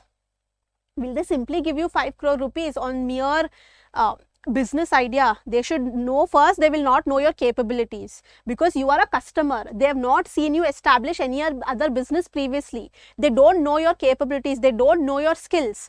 Then there is no way of testing your skills. So how will they have a confidence whether your business will be successful or not, whether your business will be successful and you will be able to repay the money? What if your business does not fail? What will happen to the 5 crore rupees that they have given? So they will be in a dilemma that we cannot grant you loan of such a huge amount merely because you are asking for it. So what will this person say? He will say that, the person who wants to start the business will say that, okay, I don't have money now to invest in my business, but I have property. I have a house. I have a piece of land. You can keep these with you and you can give me the loan. When I say house or land, how will I give them the house or land? Is it possible to give? No. How are we giving? We are talking about a practical situation. It's not possible to give a land or a house to somebody. So what are you going to do? Here you're talking about delivering the title deeds of those documents. I'm not giving them the possession. I'm not handing over my house. I'm not giving them my land. I'm only giving them the title deeds. I'm only going to hand over them the documents of my property as a security, as a collateral, that in case I fail to pay back your 5 crore rupees, you can sell my house, you can sell my land and recover the money for yourself. But in case I'm able to pay back entire 5 crore rupees within the duration of loan, you will release the documents and hand it over back to me. So what is happening here? There is this business, there is a bank. Okay. Business is going to ask bank that you please give me some money. So they are going to make the payment of money in the form of loan. But they are not going to give loan just as it is. So the business has to hand over some kind of collateral security, some kind of security deposit, and that will be in the form of documents. We are not going to hand over the actual possession of the property. We are not giving them the property. We are only giving them as a security. In case we fail to pay, you can sell our property and recover our money. But in case I'm paying you back, you give me back the documents. So what is going to happen? Two situations are possible here. After the tenure, loan is cleared or loan has been defaulted. In case loan is cleared, the bank is going to give back the documents to the business. In case the loan is defaulted, the bank is going to retain all the documents. They are going to sell the property, whatever has been given as collateral. After that, whatever money is going to be recovered, that money will be used for the repayment of the loan that has been given by the bank itself. So what is happening in a hypothecation agreement is a pledges taking place, where we are not handing over the possession, we are only merely giving them the title documents. Because if you don't give them the title documents, you just tell them that I have a house, I have a land. They are not happy with that. Why? Because if the duration of this loan of 5 crore rupees, let's assume, is 3 years. Let's assume it's 3 years because it's business, the duration he's taken is less. He said in 3 years I'll repay the 5 crore rupees. This is the duration. What within these 3 years he actually sells off the property. He's taking the money also from the bank. He's given the collateral as house and land, but he's not given them the title deeds. Title deeds are also with him. He's only shown to the bank that I have this property with me. In case I fail to pay, you recover it from it. But behind, he's also sold off that house. He sold off the land. Because title deeds are still in his possession, he can execute that transaction of sale. That is why banks say that you might have a property, okay, but you deposit your title deed with us so that you don't sell it off anywhere else. Because whenever you're going to execute a sale, title deeds are going to be required. Without the title deed, nobody is going to buy your property. So they say that you deposit your title deed with us. Once you repay the entire amount, we are going to return back the title deeds to you. This is a situation of pledge, and this is nothing but a hypothecation agreement. Let's see what it means. A document by which legal property in goods passes to the person who lends money on them, but possession does not pass by. You're only giving them the title to the goods, you're giving them the title to the property, but the goods are not passing on, the property is not passing on, the possession is not passing on. Okay. What is this term meaning? It is a financial practice where asset is pledged as a collateral for the loan without giving up the ownership, without giving up the possession of that particular asset. Neither are we transferring the house to the name of the bank. We are not doing transfer of property. We are not making them the owner of the property. Neither are we giving them the possession of the property. We are only handing them the title deeds of the document to keep in their possession. We will continue to use the house for our benefit. We are going to live in that house, but we are not giving it to the bank. We are only giving the documents of the house to the bank to keep as a collateral security. So, two things you should keep in mind with respect to hypothecation. First one, loan is going to be involved. For that loan security, you are going to give a collateral, and whatever collateral you are giving, you are not transferring the ownership, you are not transferring the possession. Only the documentation is going to be given. For example, hypothecation is when you pledge a asset like car or a house as a security for a loan without giving up the ownership of the asset. Right? You have a car, you have pledged that car, okay?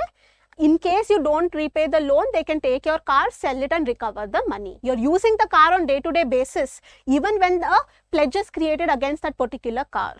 You can use it for your personal use.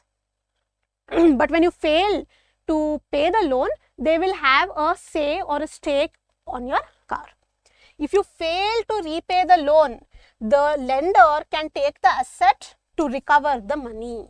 The same thing that I told you, right? You want a loan, you have taken the loan from your friend saying that I have this car, just it's a mere amount, let's say of 1 lakh rupees.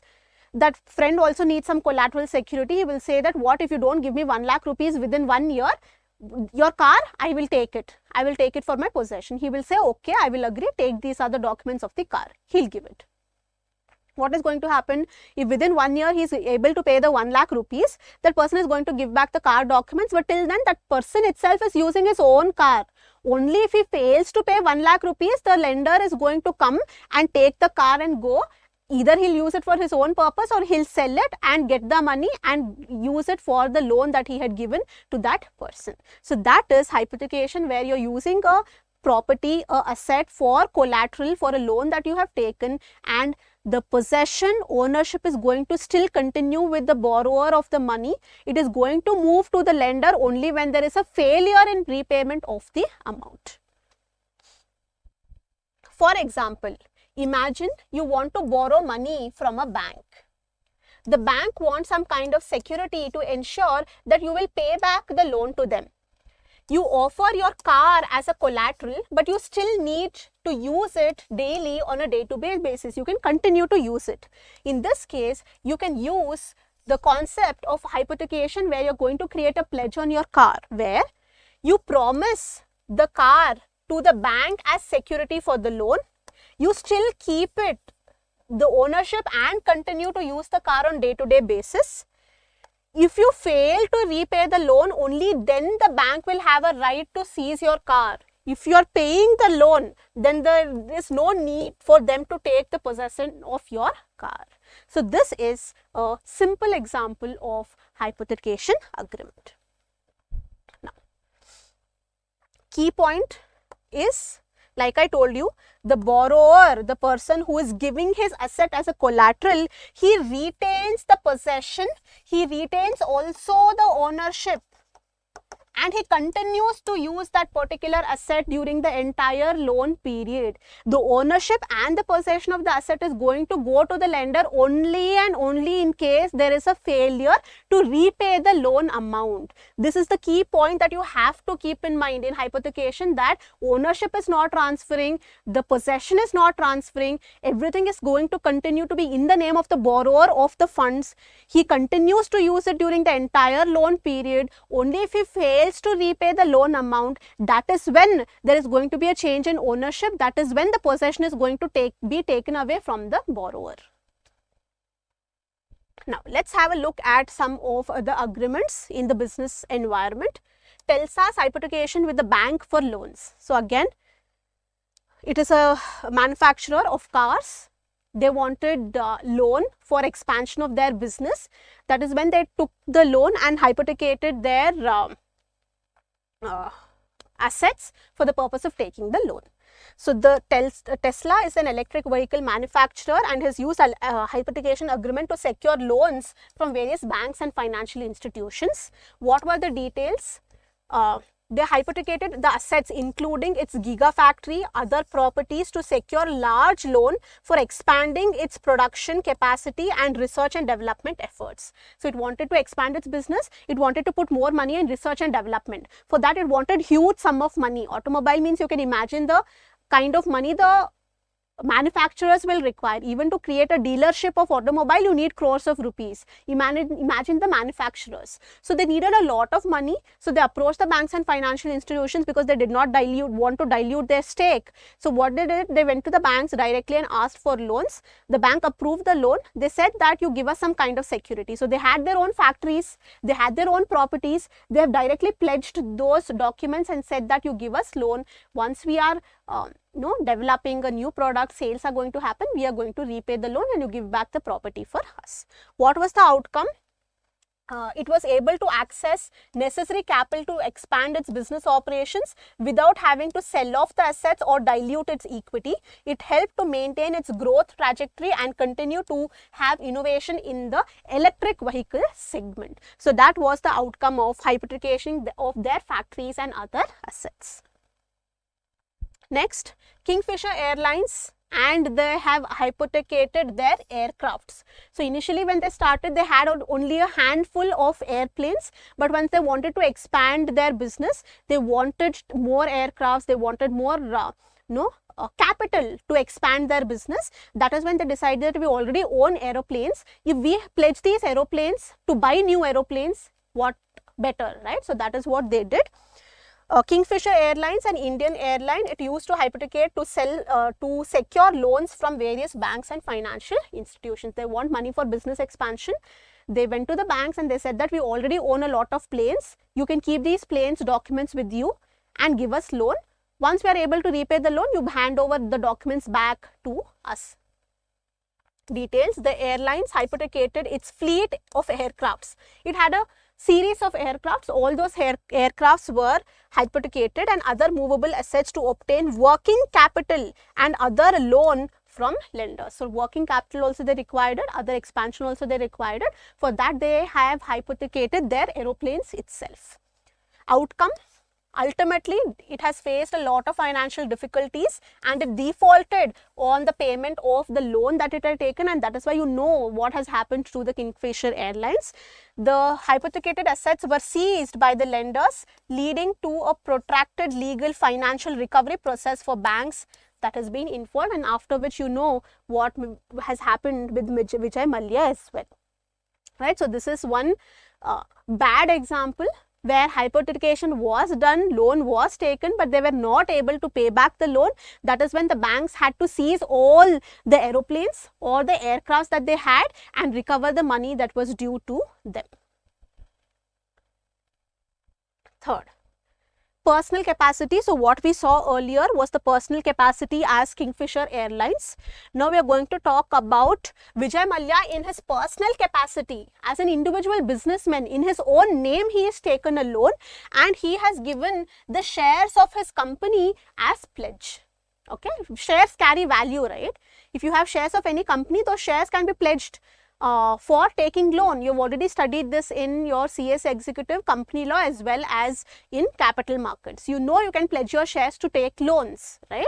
So he, being the promoter, had a lot of shares of a lot of companies. So whatever shares he had, he said that you take these shares, you take my investments as a collateral and give me loan in my personal capacity. That is what he did.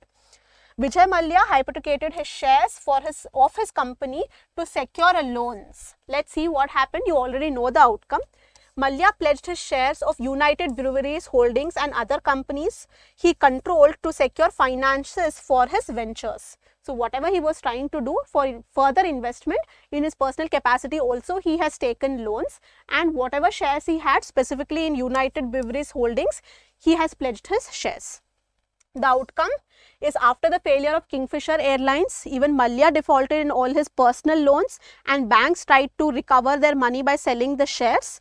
This case became so significant and legal battle in the country, involving a lot of banks and huge sum of money, after which itself he is being classified as a fugitive economic offender because he has fled the country, and still the case is going on about how the banks are going to recover the money from him, and he's got a safe custody in another country. Right? How are you going to import him back? How are you going to call him back? That is the area of dispute that is being addressed as of now. So this is an hypothecation case where in personal capacity he was unable to pay back, and still the money is not recovered by the banks and financial institutions. The next category of agreement is an outsourcing agreement. You already know the concept of outsourcing. What is outsourcing? You have some kind of work. Within your organization, you do not have enough employees, or you do not have the expertise, or you do not want to venture into that activity.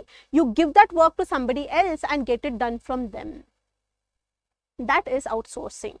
You're giving your work to somebody else, getting it done and keeping it within your organization. That is how we get the concept of business process outsourcing, knowledge process outsourcing, BPOs, KPOs, right? What are these? These are outsourcing businesses. You're outsourcing your knowledge process, you're outsourcing your business process. That is KPO, BPO. Now let's see what itself means by outsourcing. You've already studied this concept in your capital market subject as well, where we said that any organization, okay, any company, specifically talking about a listed company, what are they required to do? They are required to have share transfer agents, registrar to an issue or share transfer agents to manage the share transfers, or they also have the option of having an in-house department who is going to manage all the share transfer applications they are going to receive.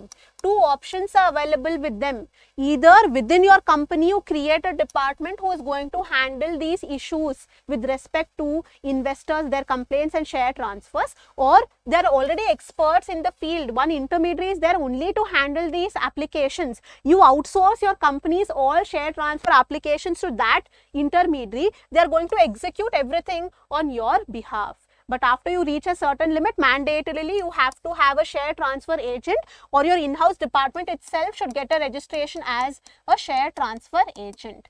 This concept you've already studied. This is outsourcing. What is the outsourcing work here? The company is there. The company is going to have lakhs of investors because it is a listed company, and if any one of these investors want to do a share transfer application, they want to do the share transfer, they have to submit the share transfer application.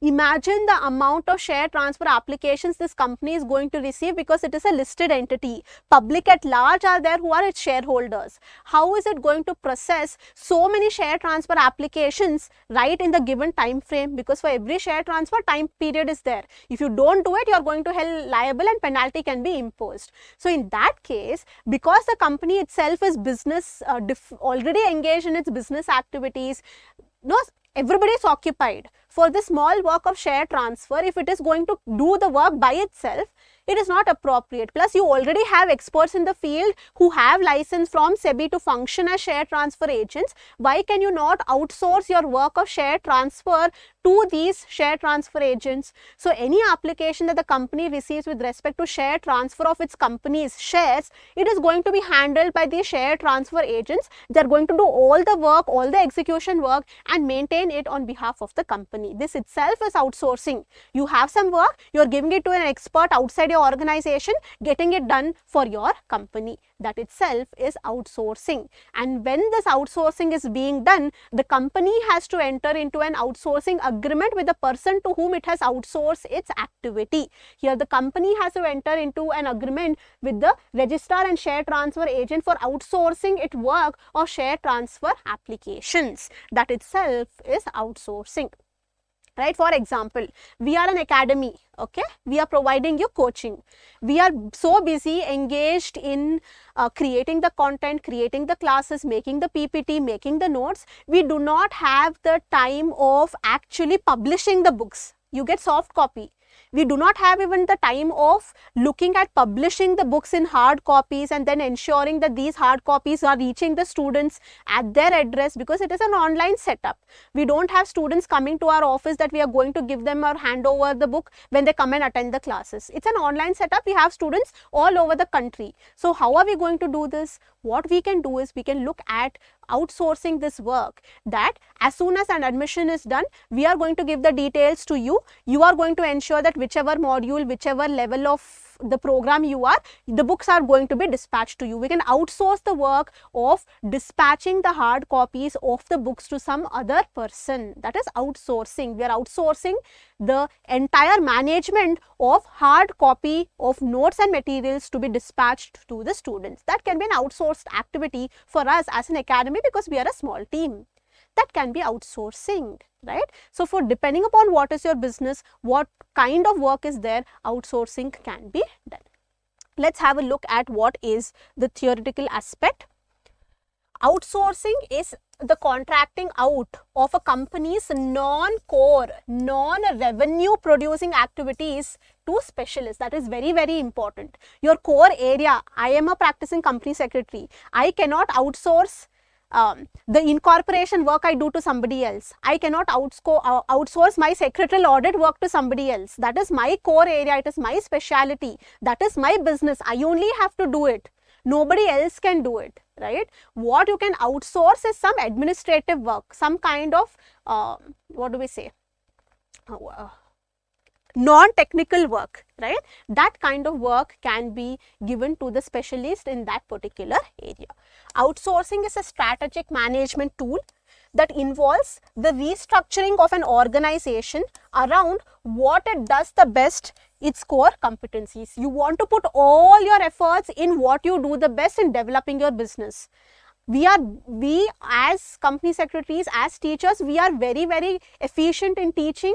We can make notes, we can simplify the material and give it to you. But ensuring that it is produced, it is published, it is having the hard copy that is dispatched to your places, even in these small things, if me and Alok sir get involved, we are going to have a lot of our time being wasted in the administrative work. We will, instead of that, we can put in all that effort and time in actually creating more content for our students. So that is what you focus. The business should be focused on their core competency, that is providing classes, providing coaching, providing materials, providing content. That is the core of the business. That is the core of our academy. That is what we are here to do. We cannot get involved in the administrative work, basic things of whether this particular student got the material, this particular student received so and so thing or not. We cannot get involved in that. We have to outsource that work. So that is one example I am just giving. That is what they are saying, that whatever is the core of the business, whatever is the main revenue generating work, that has to be maintained and done by the business. All other sideline work, administrative work, can be clerical work, can be outsourced to anybody else.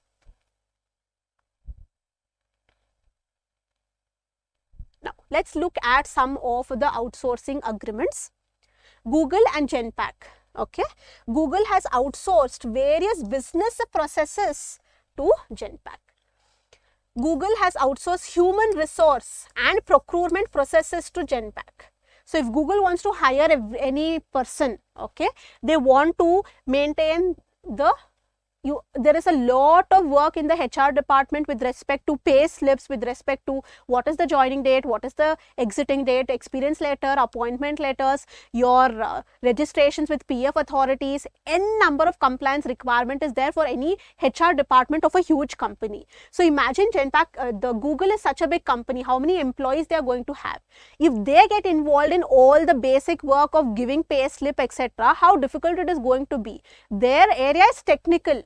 Their area is technology based. They are experts in that field. They are going to have and focus all their employees on putting work towards development of the technology that they are looking at. They will not involve themselves in the basic administrative work of a HR department.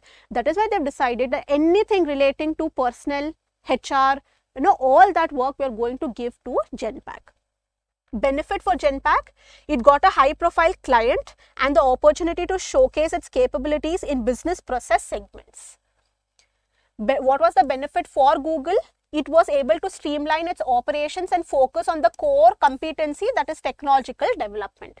One entire department of HR it has outsourced and it is focusing on its main area. Here, what was the benefit for Genpact? It got a very high profile client and it can show its capabilities that we can manage the entire business process of a particular department. So this was a outsourcing agreement where Google has outsourced its entire personnel department, human resource department, procurement department and entire process related to the management of HR department to Genpact. Next, Airtel and IBM. Bharti Airtel, one of India's largest telecom operators, has outsourced its IT operations to IBM.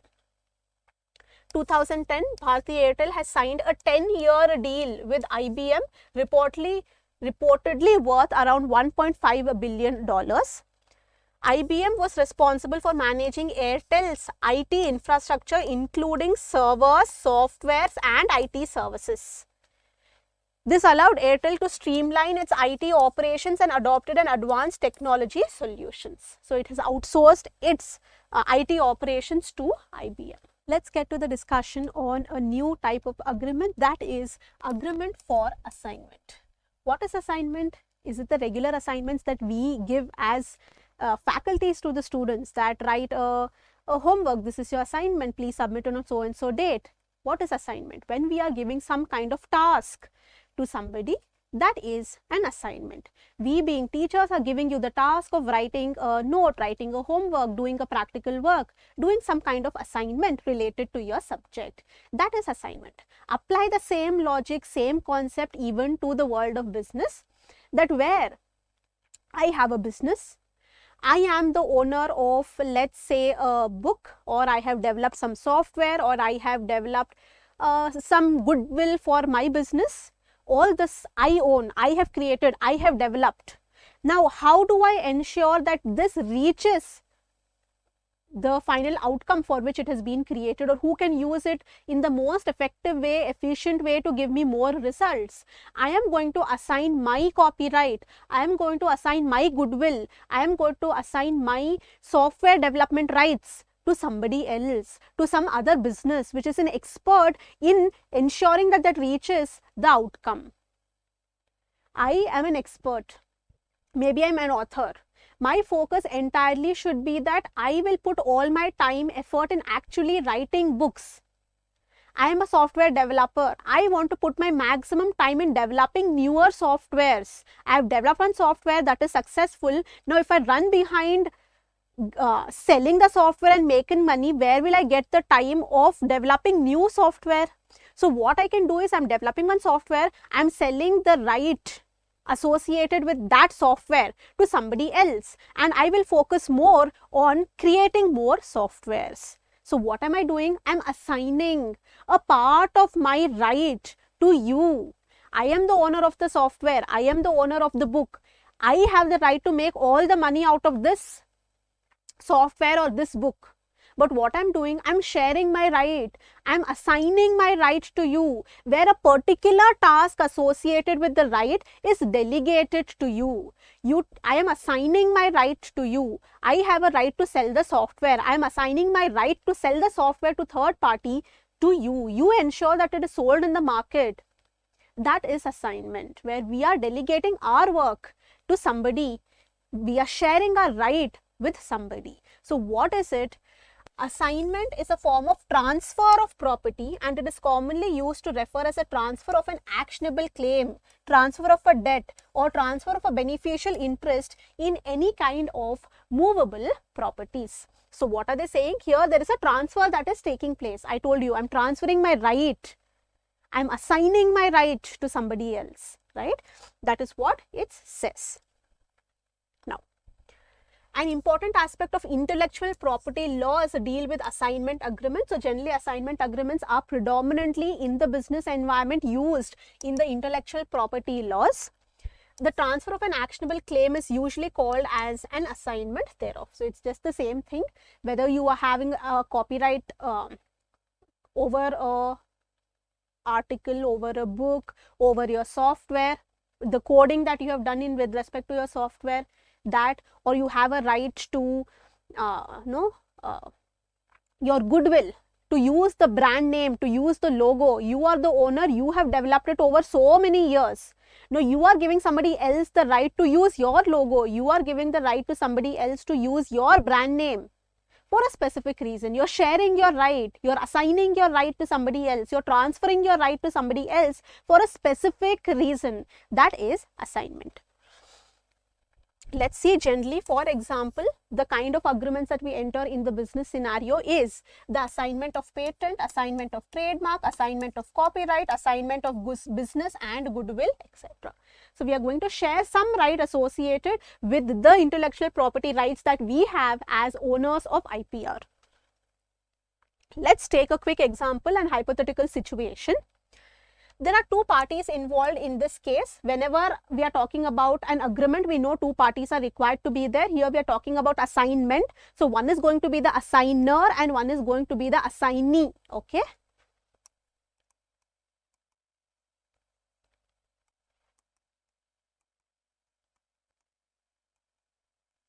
Assigner and assignee, two parties.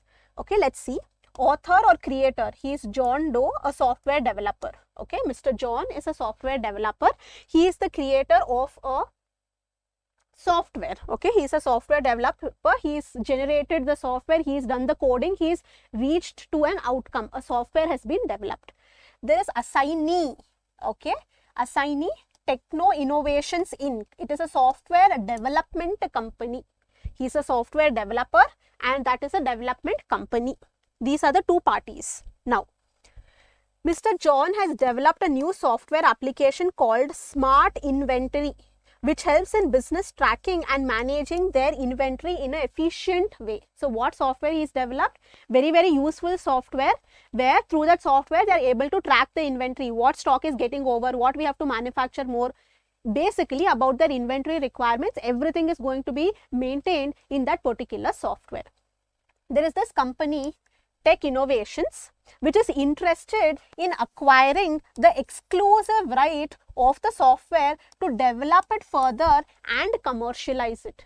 It is saying that you have done a very, very good job. The software is amazing. You're an individual. You will not be able to access the market like we can, because we are already into this company. We are already a technological company. We have a customer base, we have network, we have everything that is established. You will not be able to sell your software as well as we can sell it on your behalf. So you give us the rights to sell your software. We will develop a little further and then commercialize it. That is, we will make it available for other businesses to make use of this software for tracking their inventory. So what is they saying? They're asking you, please give us the rights to your software so that we can sell it in the market after certain improvisation. What is happening here? Once they sign the assignment agreement, John is going to transfer all his rights in relation to that software to the company. He's selling his software, is assigning his right of intellectual property right over the coding of that software to that company. Once this assignment agreement is signed, this allows tech innovations to develop it further, market it, make profit by selling the software without any kind of interference from Mr. John, because he's already signed the assignment agreement where he's given them the right. You can develop it and you can sell it in the market as well. In return, what is going to happen? John has signed it. Okay, he sold his software, for that he's got certain consideration as well. But will he just leave it? No, on the basis of a percentage of sharing, he is going to ask for certain money. For every sale, he is going to get certain kind of royalty for the software that he has developed. So here, in return, John will receive compensation for relinquishing his ownership on the copyright and the gains exclusive control over the software for the development and commercialization. He is going to get money for selling his rights to the company. That is assignment. Okay, so that is one example, a story kind of situation where I've tried to explain how assignment take place. Assignment is nothing but sharing your rights with somebody else, giving your rights to somebody else. So what is one more example of assignment? Let's assume there is this Mr. A, he is the author of the book, okay? He is the author of the book and he has written multiple books.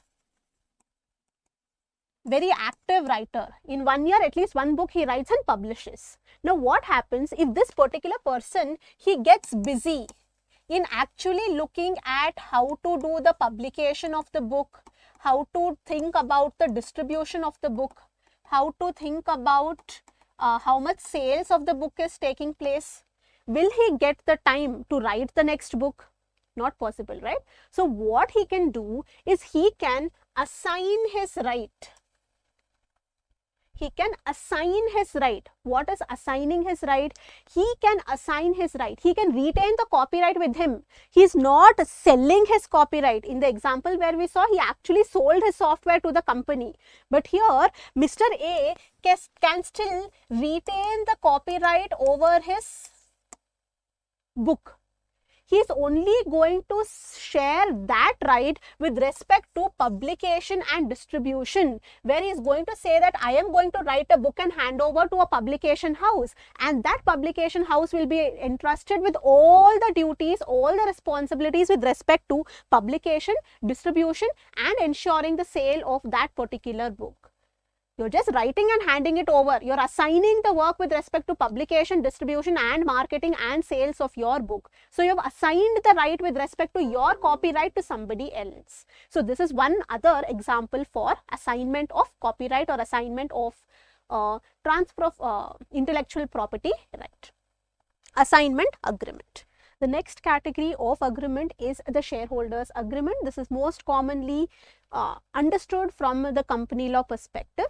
Whenever a company form of business organization is there, we know the basic capital requirement is there, and it is the equity share capital that forms the basis for incorporation of any company.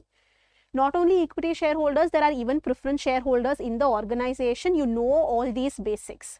Now, when you have shareholders within an organization, there are so many decisions that are required to be taken with the consent of the shareholders. Predominantly, anything that happens within a company form of organization has to happen with the approval of the shareholders, and that is why we call the meeting EGM and AGM. Now, when you want to have on board any new shareholder, you need certain terms and conditions to be set out to avoid any kind of dispute. Okay, you have to have shareholders agreement that is there with certain terms and conditions that have to be specified. You are an organization that is a private company. Let's assume you want to raise capital and you are trying to dilute your equity shares by giving it to venture capitalists, to angel investors or to any other category of a new age startup fund. Right. So, when you are diluting your equity and handing over the shares of your company to these angel investors, venture capitalists, What are going to be the terms and conditions? Who is going to be the decision maker? Will it be the founders? Will even these venture capitalists have a say in what is happening within an organization? Who is going to control the company's operations? Who is going to be involved at what level? So there are a lot of complications that can come up when you are diluting your equity shares from being a private company to raising money from an external source. So that is when the need for shareholders agreement arises, so that everything is documented, so that there is no scope for any kind of future dispute, so that all the terms and conditions are prior decided. What is the right of each and every shareholder? Inter se among them, what are the relationship that they are going to have? All this is better to be documented right at the beginning rather than having disputes at a future date. So what is a shareholders agreement? Shareholders agreement are quite very common in business these days. Back in the time, these were not very famous, but now everybody from the scratch are requiring the shareholders agreements. In India, shareholders agreement have gained popularity only currently, lately, with the bloom in the newer form of businesses, in the newer form of raising capital that has invented or given way or opportunity for shareholders agreement in our country. Shareholders agreement is a contractual agreement between the shareholders of the company. It is among the shareholders. They are going to enter into an agreement. Again, company is the basis. Company is going to be a part of the shareholders agreement. They are going to oversee, because all the shareholders are linked to each other only because of the virtue of the organization. Otherwise, they don't know each other in personal capacity. They are shareholders of one common organization. That is why they are entering into an agreement. So company will be an important part of the agreement, but let's see the provisions. It is describing how the company should be operated, and it is going to define inter se what are the rights and obligations of the shareholders. Clearly setting out certain terms and conditions, rights and obligations, what are the duties, what are the responsibilities, how the company should take the future course of action. All these things are going to be included in a shareholders agreement. Okay. So what are the situations where mandatorily now it is better you have a shareholders agreement? First one, whenever it is a family company, okay, it is a huge business, you have various subsidiary companies, holding company relationship, it is very, very important to have a clear-cut shareholders agreement. Joint venture companies, venture capital investments, like I told you, whenever you're trying to raise capital from an external source, you're a private company trying to raise money through venture capital fund, to angel investors, through startup funds, it is better right from the beginning, at the time when you're diluting the equity of the founders, right at that point, it is very, very important to have a shareholders agreement that is entered into. In private equity investment, in strategic alliances, and so on. So these are certain illustrative list or situations where a shareholders agreement should be entered into. Again, it is subjective. Even a small company can have a shareholders agreement. Obviously, when it becomes a large entity, definitely they are going to have a shareholders agreement. But now with the changing times, changing business environment, changing trends in the market, it is very, very essential that right the time when the founder is going to liquidate or dilute his shares, right at that point in time is the right time to enter into a shareholders agreement. Let's discuss the last category of the type of agreements, being the employment agreements. Now, what are employment agreements? By the name itself, you know it is in relation to employees of a company. You know it is in relation to man-force of a particular company. What do you mean? You mean that for any business to function, there is a requirement of having employees. How are we going to get these employees? Okay, what are the terms and conditions of these employees? Who is going to appoint these employees? Whether they are directly going to be on the payroll of the company who is going to appoint them, or these days there is a concept of contractual employees. Right? So what is it? All that comes under the ambit of employment agreements. There can be two situations. One is where the company itself is the prime organization. It is doing all the hiring activities within itself. It is required to enter into any number of employment agreements with its employees. Onboarding process, we call it as an employment agreement, where the employer and employee enter into a contract having clear-cut terms and conditions of what is the remuneration, what is the role and responsibility of the employee, what is the leave package, what is the vacation package, what is the basic code of ethics that is required to be followed by the employee, what is the other PF registration requirements, what facilities will be given to the employee over and above the basic remuneration, Okay, all this is going to be included in terms and conditions between the employer and employee when they are going to enter into an employment agreement. This is one aspect of it. But over a period of time, the businesses are so involved in their core competencies that they outsource the work of hiring to somebody else. There are a lot of expert companies which are exclusively into HR services. What are they going to do? The company, this is one company, it is expert in HR services. So what service do they provide? They provide the service of hiring employees for other companies. They maintain even the payroll. They even maintain all the salary disbursement, everything that take care. So there is company 1, company 2, company 3, all of them have given their HR services to this company.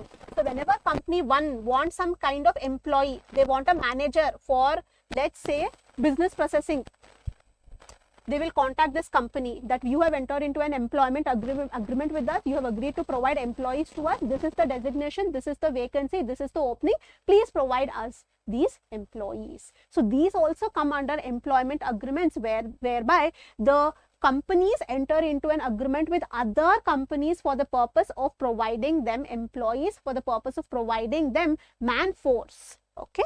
So what are employment agreements?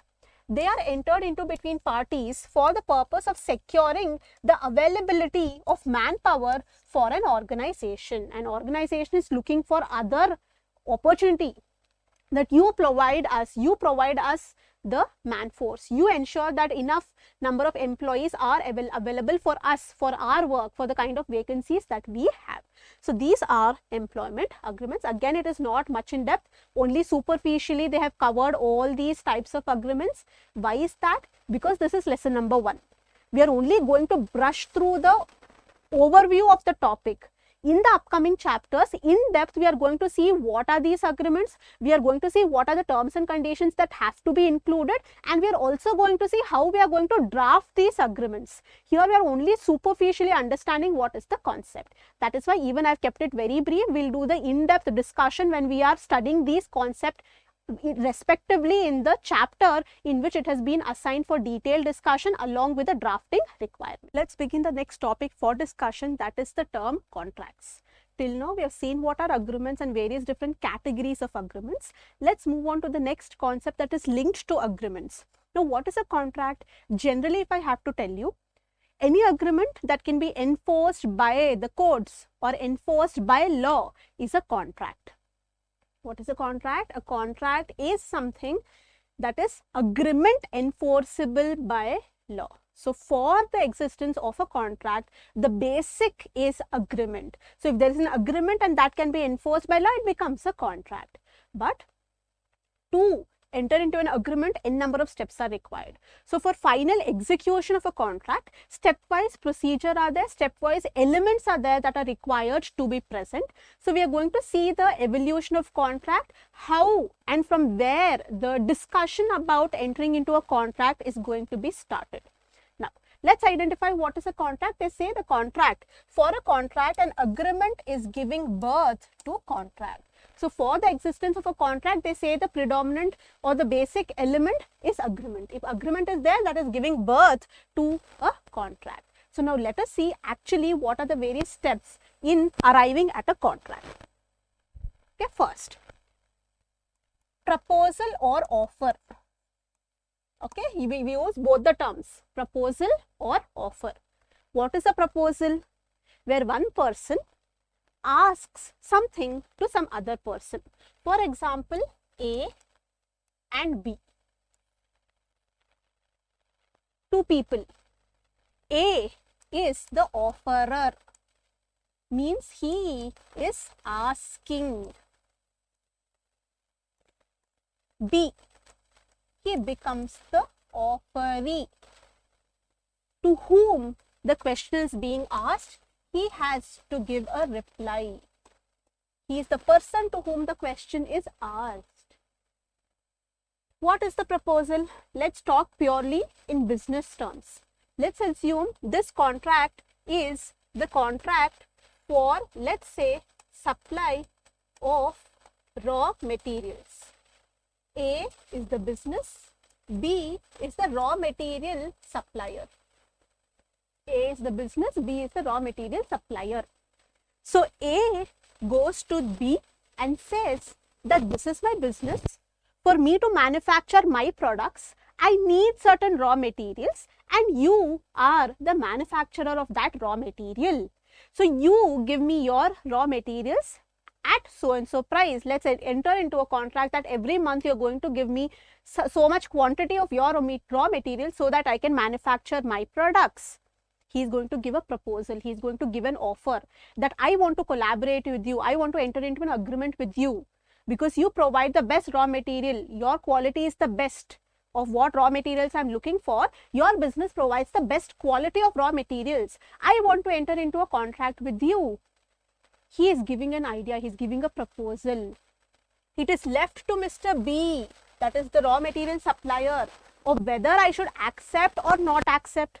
For that, n number of things are going to be there, discussions are going to take place, at what price are you ready to buy the raw materials, what is going to be the payment terms, whether there is going to be credit period, if credit period is there, how long the credit period is going to be there, if in any month, for some reason, we are not able to generate so much raw materials, how is it going to impact your business, what will be the implication of that. N number of things are there, n number of terms and conditions are there that are required to be discussed. So he has given an offer. It is up to Mr. B whether he accepts it or he does not accept it. If it is good for his business, if he is liking the offer, only then he is going to accept it. And if he is going to like the offer, if he is going to like the proposal, he is going to give an acceptance. He is going to give an acceptance. Okay, I want to do business with you. Let's negotiate the terms. Let's negotiate the pricings. Both of them are going to counter each other and enter into a final terms and settlement. Only if both of them are okay, they are going to get into the step of acceptance. Even if one person is not okay, here only there is going to be a rejection and that offer is not going to further continue. What is happening?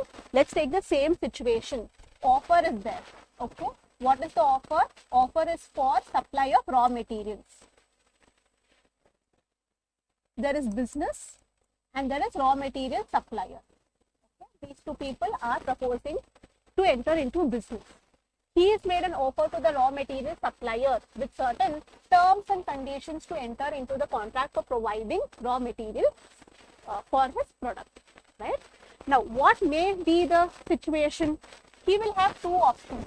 Either directly accept all the things that have been told by him, or he might directly reject whatever has been proposed, like, no, I'm not happy with the name of your organization, I'm not happy with your ethical practices, I know you're not good paymasters, you don't pay well to your suppliers, your credit rating is terrible, so I don't want to enter into your business. Direct rejection. Or third stage is negotiation. What is negotiation? He is nothing but going to make a counter offer. What is counter offer? You have told that you will purchase the raw material at, say, rupees 150 per kg. I don't, at 150 is not okay for me. I want 180 rupees per kg. That is counter offer. Asking for certain other terms and conditions. That is nothing but negotiation. These are the three outcomes. Now, when he is accepted, here only acceptance is entered into, so it is definitely going to move forward. If it is rejected, the entire contract is not being created itself. The offer only is going to end here. Dead end. Further procedure is not going to take place. Third one is counter offer or negotiation, where he is going to go back to the business and say, please revisit your terms and conditions. These are the things that I am looking for. If you are okay, now you have to give the acceptance, because he becomes the he gives the counter offer. So now the acceptance comes in the hands of the offerer. He should say whether he is ready to accept the counter offer that has been given by the supplier or not. If he gives the acceptance, then we are going to go to the next step. So these are the three possible situations when an offer is made. Either you accept it, good to go ahead.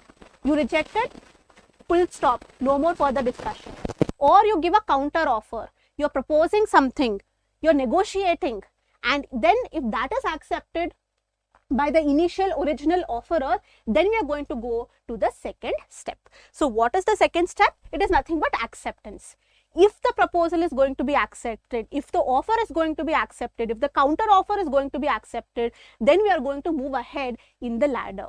When both the parties, okay, when both the parties to the contract come to terms and conditions, the offerer and the offeree have agreed to the terms and conditions, acceptance has been given, it becomes a promise that now both of us will do what we have agreed to do. So you have agreed that you will buy raw materials from me, I have agreed that I am going to supply raw materials to you. So both of us under an obligation, under a promise that we will execute this, we will complete this. But again, anything that is oral is not legally binding. That is why they put the promise into writing and create some kind of right, title, interest, obligation that becomes an agreement. So when promise is put into writing, there is consideration, a number of other things, right is created, liability is created, interest is created. You know already the definition of the term agreement. So all that elements are put into and it is put into writing so that legally binding relationship is created between A and B. And when that agreement can be enforced by law, it becomes the contract, and that is the last step of evolution of contract. So first there is an offer, then there is an acceptance. When offer and acceptance come together, it becomes a promise. When promise is put into legal force by giving it a legal impact, it becomes an agreement, and agreement, when it becomes enforceable by law, it becomes a contract. So how can you put it formula wise?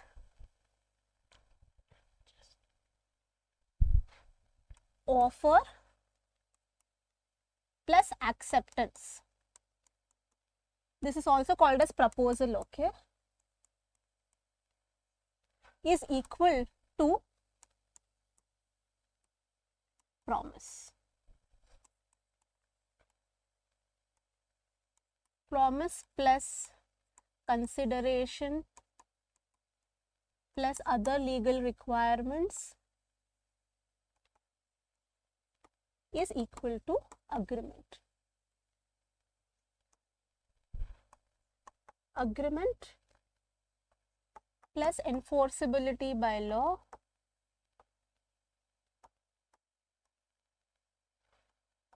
is equal to contract.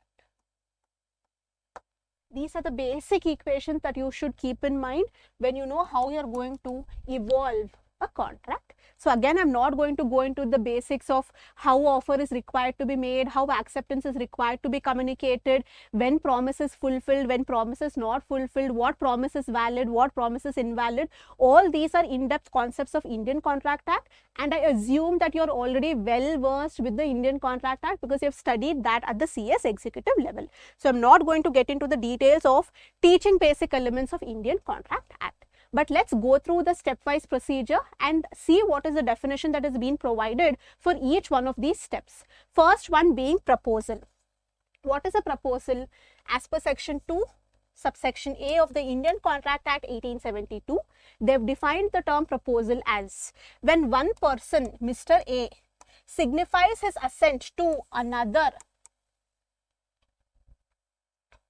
I'm repeating it. When one person signifies to another his willingness to do or to abstain from doing with the view of obtaining the assent of that other person to such act or abstinence, he is said to make a proposal. When A is asking B about his idea, about his willingness, that will you do this with me? This is what I am thinking. Do you want to do it with me? I am thinking that let's not do this. Are you with me in this particular activity? It is to do something or not to do something. So you're giving an idea. You're asking the other person, are you ready? Are you giving your consent to me for doing this particular activity? So offer or proposal is nothing but where one person asks some other person about entering into some relationship to do a particular activity. That itself is a proposal. Next we said when the proposal is going to be accepted, it becomes a promise. So let's see when section 2 subsection B, when the person to whom the proposal is made signifies his assent, gives consent to it, the proposal is said to be accepted. So here comes acceptance. When offer is accepted, for offer consent is given, that becomes an acceptance. What? When offer is there and to the offer consent is given, that becomes acceptance on the part of the person to whom the offer was made. A proposal when accepted becomes a promise. Now you have agreed to it, you have agreed to the terms and conditions. Now we are creating a promise that okay, we have agreed to this, we are going to execute this. A promise is created. An agreement therefore comes into existence when one party makes a proposal or offer to the other party and that other party signifies his acceptance thereto. I have already discussed the steps. Now, what is an agreement?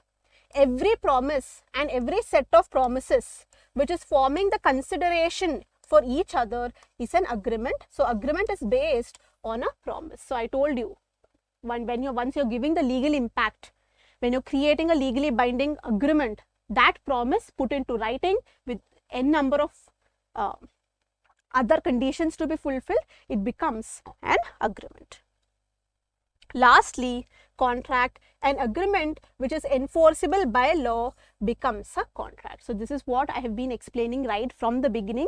There is an offer, there is a proposal.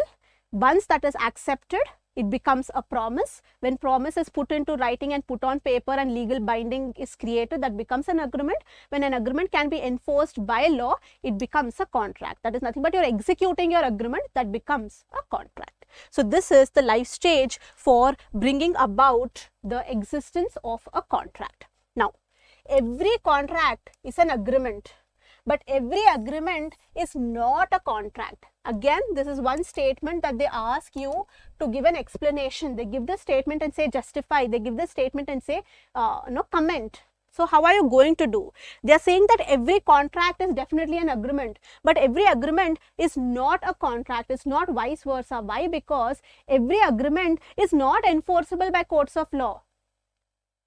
Every agreement cannot be put into execution. So, final step is contract. To come to the final step, basic agreement is required. So, if there is a contract, definitely there should be an agreement because agreement gives birth to a contract. But if then agreement is there, the next step is contract. Maybe in between something has gone wrong that has not gone to the final step of being executed as a contract. So, yes, every agreement, every contract will be based on an agreement, but every agreement will not necessarily ultimately reach to the stage of contract. Agreement in which the idea of bargain is absent and there is no intention to create a legal relationship, there is no contract. Something has gone wrong in the final step, that legal binding contracts are not created. In that case, that agreement will remain as an agreement and it will not move ahead to the next step being the contract. So, the following are agreements but are not contracts. Let's see what it is. Agreements relating to social matters such as going to a cinema, going for a walk. You and your friend have agreed in the evening, in the college you are meeting, you say in the evening, let's go and watch a movie. You are not intending to create a legal relationship here. You don't want to create any activity that is having legal implication. It is just a thought process of how you want to spend your evening. There is nothing legal that is going to be involved here. Your relationship is still a friendship. It is not a legal relationship. It need not be executed. It need not be implemented anywhere. So, when there is no need of establishing a legal relationship, there is agreement because you are agreeing to do something together. But there is no contract. Even if one of the friends say that, no, in the evening I don't feel like going, let's change the plan, it's okay. You cannot sue that person for that because there is no legal relationship that is being established between the friends merely because they have agreed to go for a walk or have agreed to go for a cinema. So, where there is no legal relationship, there is no contract. Okay, that is one example. Next, domestic agreements between husband and wife. Yes, marriage is an institution. Right, you are giving it legal impact by registering marriages, relationship that is registered before the authorities. Yes, it is a legal relationship. It is recognized as a legal relationship between husband and wife. But what you are agreeing to do, husband had agreed, okay, today I am going to sweep the house, I am going to mop the house, I am going to wash the vessels. But if the husband does not do, can the wife sue him? There is no legal relationship for that particular agreement. Husband had casually said, okay, today I'll clean, you don't worry. Simply in the flow he is told. There is no legal relationship or agreement that has been created that he is going to clean today, and if he's not going to clean it, he is violating some right. No. So anything that is happening within the four walls, discussion within the family, all that are not legal relationships as such. It is not legal agreement as such, and that is why they cannot be called as contracts. For an agreement to be enforceable by law, there should be a legal relationship that is being created between two individuals. On the basis of that legal relationship, you have agreed on certain terms and conditions that can be called as a contract. So this is example where it is an agreement, but it is not a contract. You can write this justification for that particular question on comment. Let's discuss one of the most important topics from Unit 1 or lesson number 1, that is difference between deed, contract and agreement. Again, please mark this concept as important, because time and again this has been asked as a direct theory question as well in the past question papers. So individually we have covered what is a deed, we have covered what is an agreement, we have covered what is a contract. Now let us get into the details of what is the difference between these three documents. First, let's focus on the meaning being the point of difference. What is the meaning of a deed? The deed is nothing but an instrument through which two or more parties are going to enter into an agreement, and they are going to ultimately impact some kind of right, title, interest, obligation, etc. So what is a deed?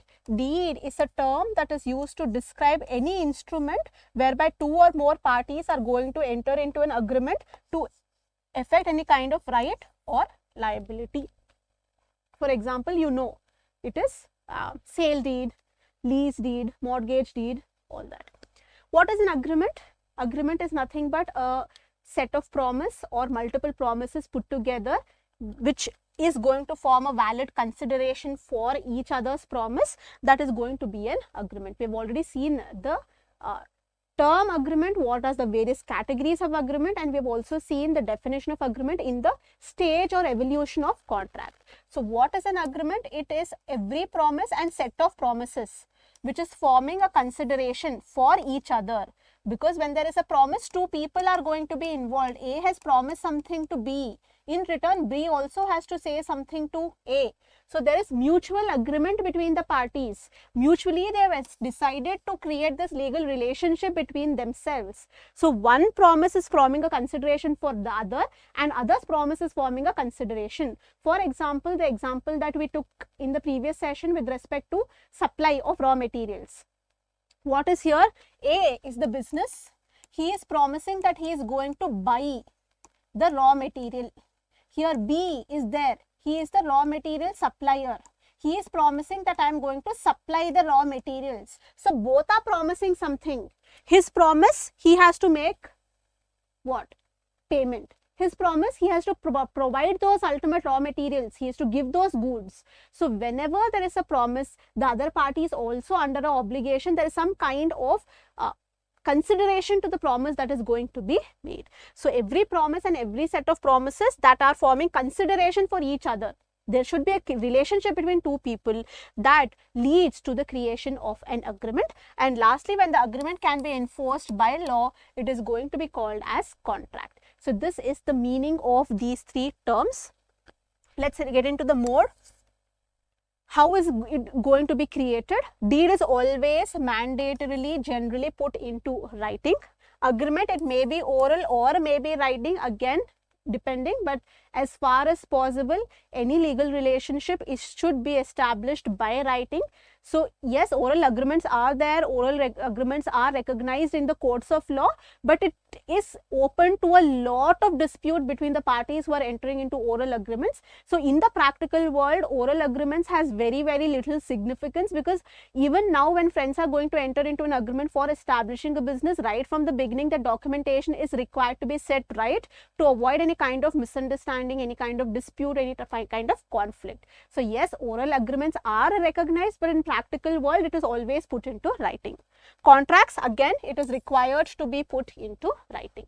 So talking practically, everything is required to be in writing for 100% accurate execution of what is being agreed on in each one of these situations. Next, purpose. What is the purpose of entering into an agreement, contract or deed?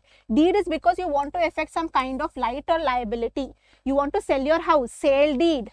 You want to execute, you want to transfer your right in the property to somebody else, that is the buyer, right? So you want to effect some kind of right, liability or interest in some kind of property, that is deed. When you're going to change the status with respect to ownership, with respect to possession of certain kind of property, then we enter into deeds. What is agreement? Agreement is nothing but you are agreeing, you're coming to a consent to do something or not to do something, right? Even agreement, you have sale agreement. Only when the sale agreement is executed, it becomes a sale deed, right? That is the next step where actually you are going to change the terms and conditions. What is happening in the agreement? I am the seller of the house. There is a buyer. I am agreeing that I will sell the house to you. He is agreeing that, okay, I will buy the house from you. But this is going to happen over course of period, because today we have agreed. I need to cross-check my title deeds, get all the documents right. That person has to make arrangement of the funds. If he is going to apply for the bank loan, that process is going to take place. So today we are agreeing that, okay, I am the buyer. I promise I will sell it to you. He is saying that he is the buyer. Yes, I am 100% sure I am going to buy the house from you. Agreement is entered, but today actually transfer is not taking place. That is why it is called as a sale agreement. We have agreed that we will be the buyer, will be the seller, but it is going to be executed on a future date because some other basic arrangements are required to be made. Once everything is ready, when they are actually transferring, when actually registration is going to take place in the name of before the sub-registrar, the title deeds document is going to change from the name of the seller to the buyer. That day we say that we have executed the sale deed, because actual execution is taking place. Only after signing the sale deed, the property is going to transfer from the seller to the buyer. So agreement is the basic initial stage where people are going to agree to certain terms and conditions. When that is going to be executed, it becomes a deed. Okay. What is what is an agreement? Agreement is nothing but certain consent on terms and conditions for executing a particular activity or abstaining from doing a particular activity. What is a contract? Again, enforceability of agreements according to law. If the agreement is enforceable by law, enforceable in the courts, then that becomes a contract. So this is the difference on the basis of purpose. Why are you executing it? Next, creation of records. Creation of records is nothing but ultimately, do you have to register these documents somewhere? Do you have to maintain these the audit trial of these documents? For deed, yes, it is mandatory.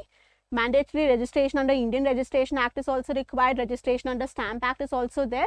So yes, a lot of compliance requirement is there for executing a deed.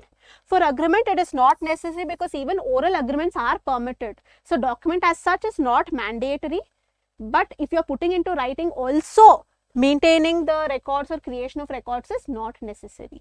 For contracts, yes, it is necessary. Only then you can challenge it in the courts of law on the basis of oral. There is no oral contracts as such. Agreements can be oral, but contracts are always put into writing. Next, relation. Okay. Deed may be agreements and contracts. Okay.